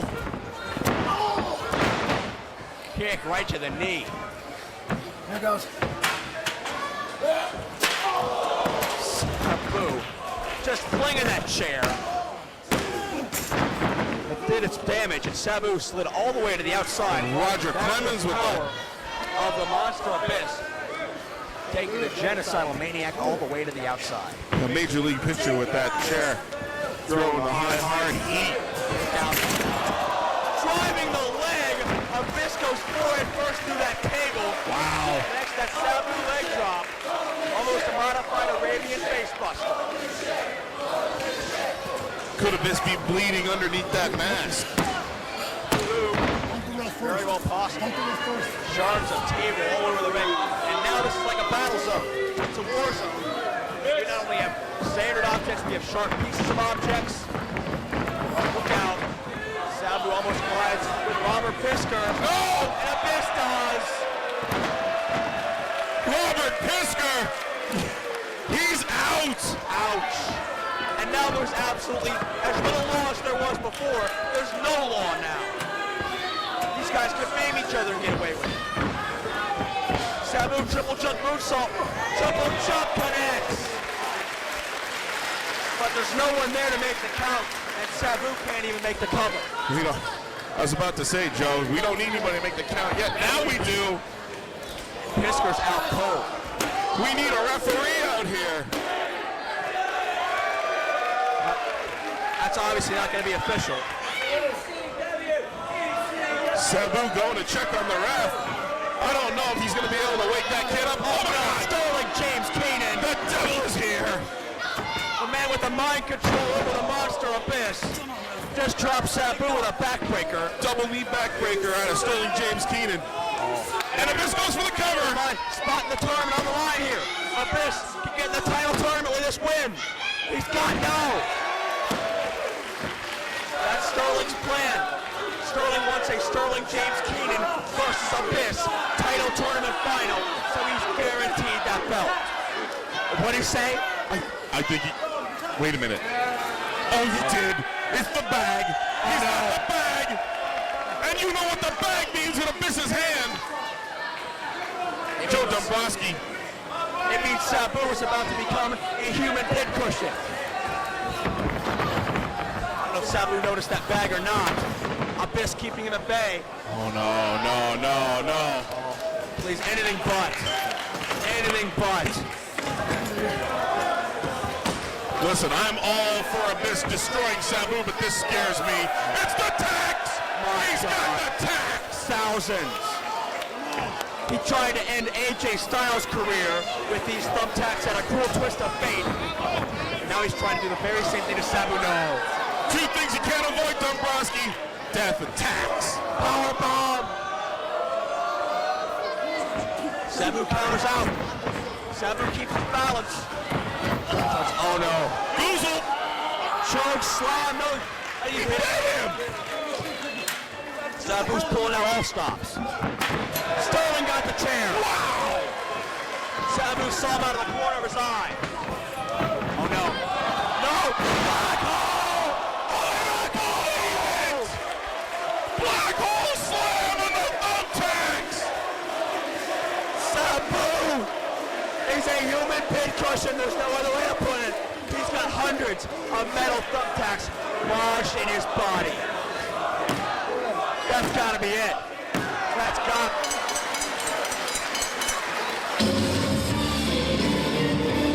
Ladies and gentlemen, the winner of this contest and advancing to the 1PW Heavyweight Title Tournament, the Monster of Yes. Sterling James Keenan in the ring. Laying the smack on to Sabu. The beatdown continues. Indignant about being hit in the face with a chair. Pisker, the referee, is down again. It's 2 And on Abyss 1. is joined in. Off Herman. All Herman is out.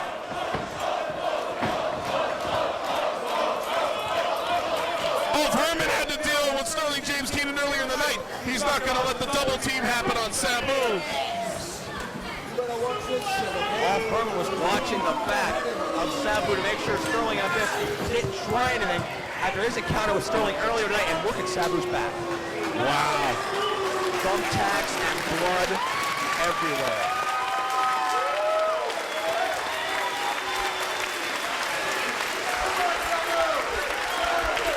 Well, Sabu can thank Old Herman, because if he hadn't come out, the beating would still be going on.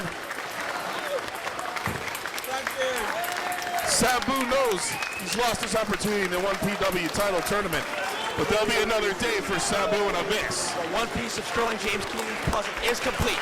Abyss is in the tournament. Now, can Sterling James Keenan, he's in the tournament as well, isn't he? He beat Old Herman. The first step is done. They're both in. What's going to happen? All or nothing March 4th. And what's going to happen tomorrow night?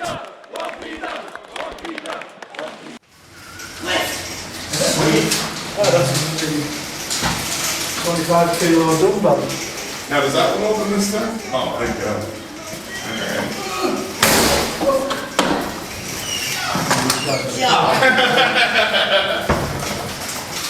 Sorry, out of order.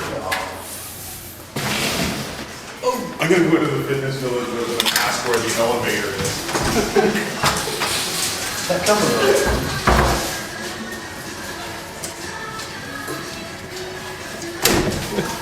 Excuse me. Is there a lift that works? See? These are people. If you act good, you can be amongst the people sometimes. Let's get him out of here before he's safe. Everything's going to be okay, man. Okay. It's okay, Jungle Boy. You'll be fine. Those people were completely uninterested. Oh, okay. We better let him out. You want to do it? All right. The only thing is, I'm acting like a wild man when you get it all.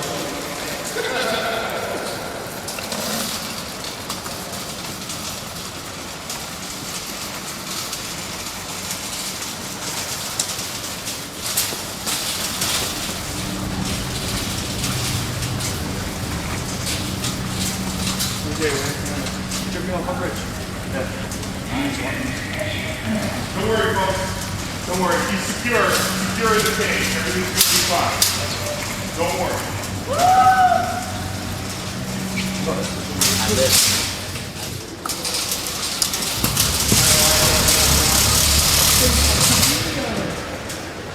Can we leave him with you for a second?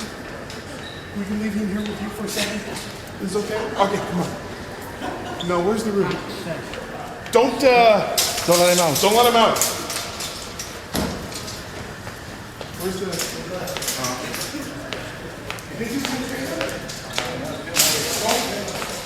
Yeah, he's stop. No, there's a talk. He's okay. Yeah, he's fine. He's fine. As long as he doesn't roll down the stairs or anything.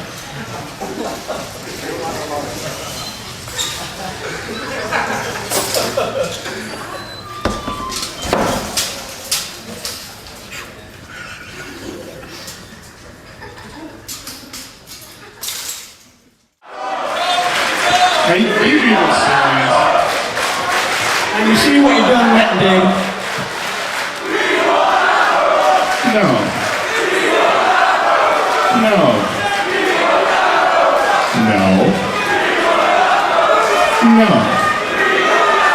Listen, no afro.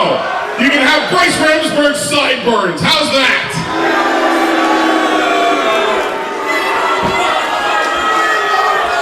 Listen, if you don't stop, I'll send Tracy Smothers out here and he'll kill you all. Ultra mass mega homicide on everybody in the building.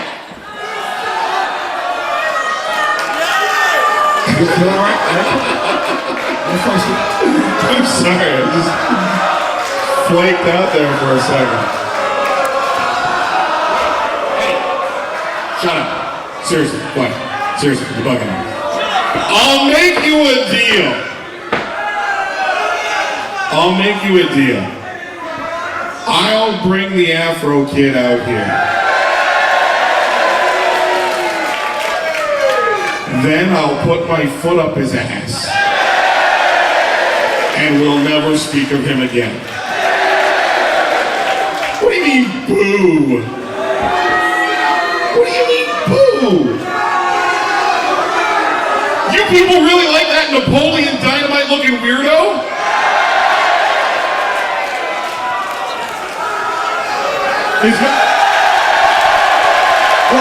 Oh, look who we found! Ladies and gentlemen, the Enigma, Afro!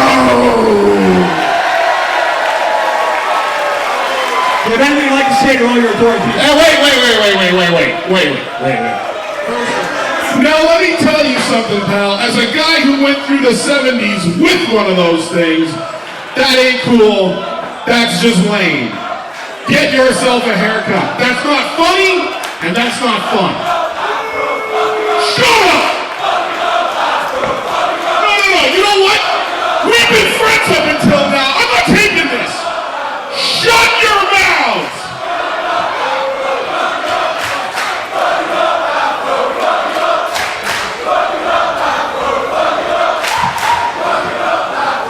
You really? You gonna cheer for him? You know, because the more you cheer for him, the harder I'm gonna beat him. I'm fixing to take off my belt. Here's the deal, kid. Here's the deal. I'm gonna give you one chance.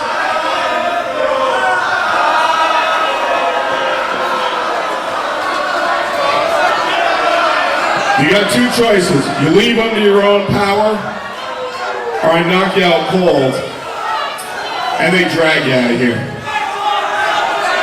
What's it gonna be?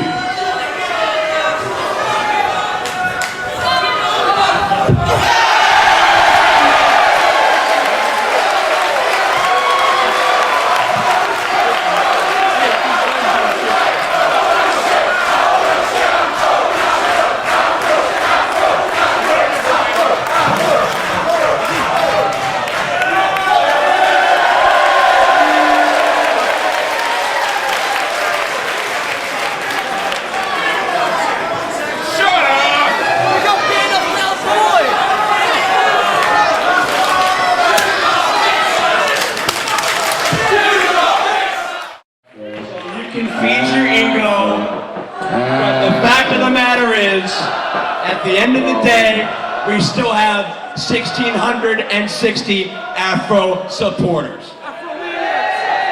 Afro-maniacs? Is that what you just said? Afro-maniac. Look, the Afro went out with the Jerry curl and the mullet. I'll tell you what I'm gonna do. What you gonna do, brother? I got a match tomorrow afternoon. Afro, please. We want Afro, come on. I saw that kid in October, he had a referee shirt. So I'll tell you what I'm gonna do. I'm gonna talk to Ron McNorson. That clown? One PW official, Ron McNorson. Is he still in the building? You show him some respect. I'm gonna talk to Ron McNorson. I'm gonna get Afro to be my referee tomorrow afternoon. Tomorrow afternoon, I'm gonna take care of Afro. I'll take care of Afro. Shut up. Hey, Mick Foley.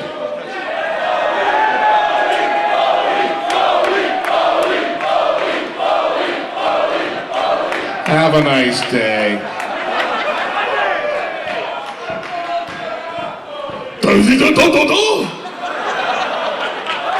What are you, Welsh?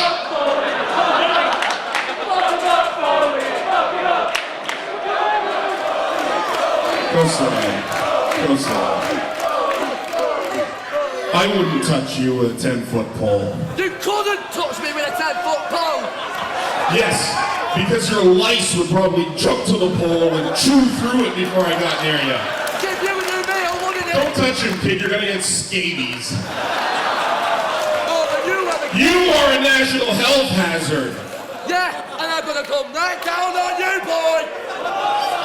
You know what? I've had enough of this. Forget it. Forget it. Dombrowski, get in the ring, announce the last match so we can get the hell out of this town.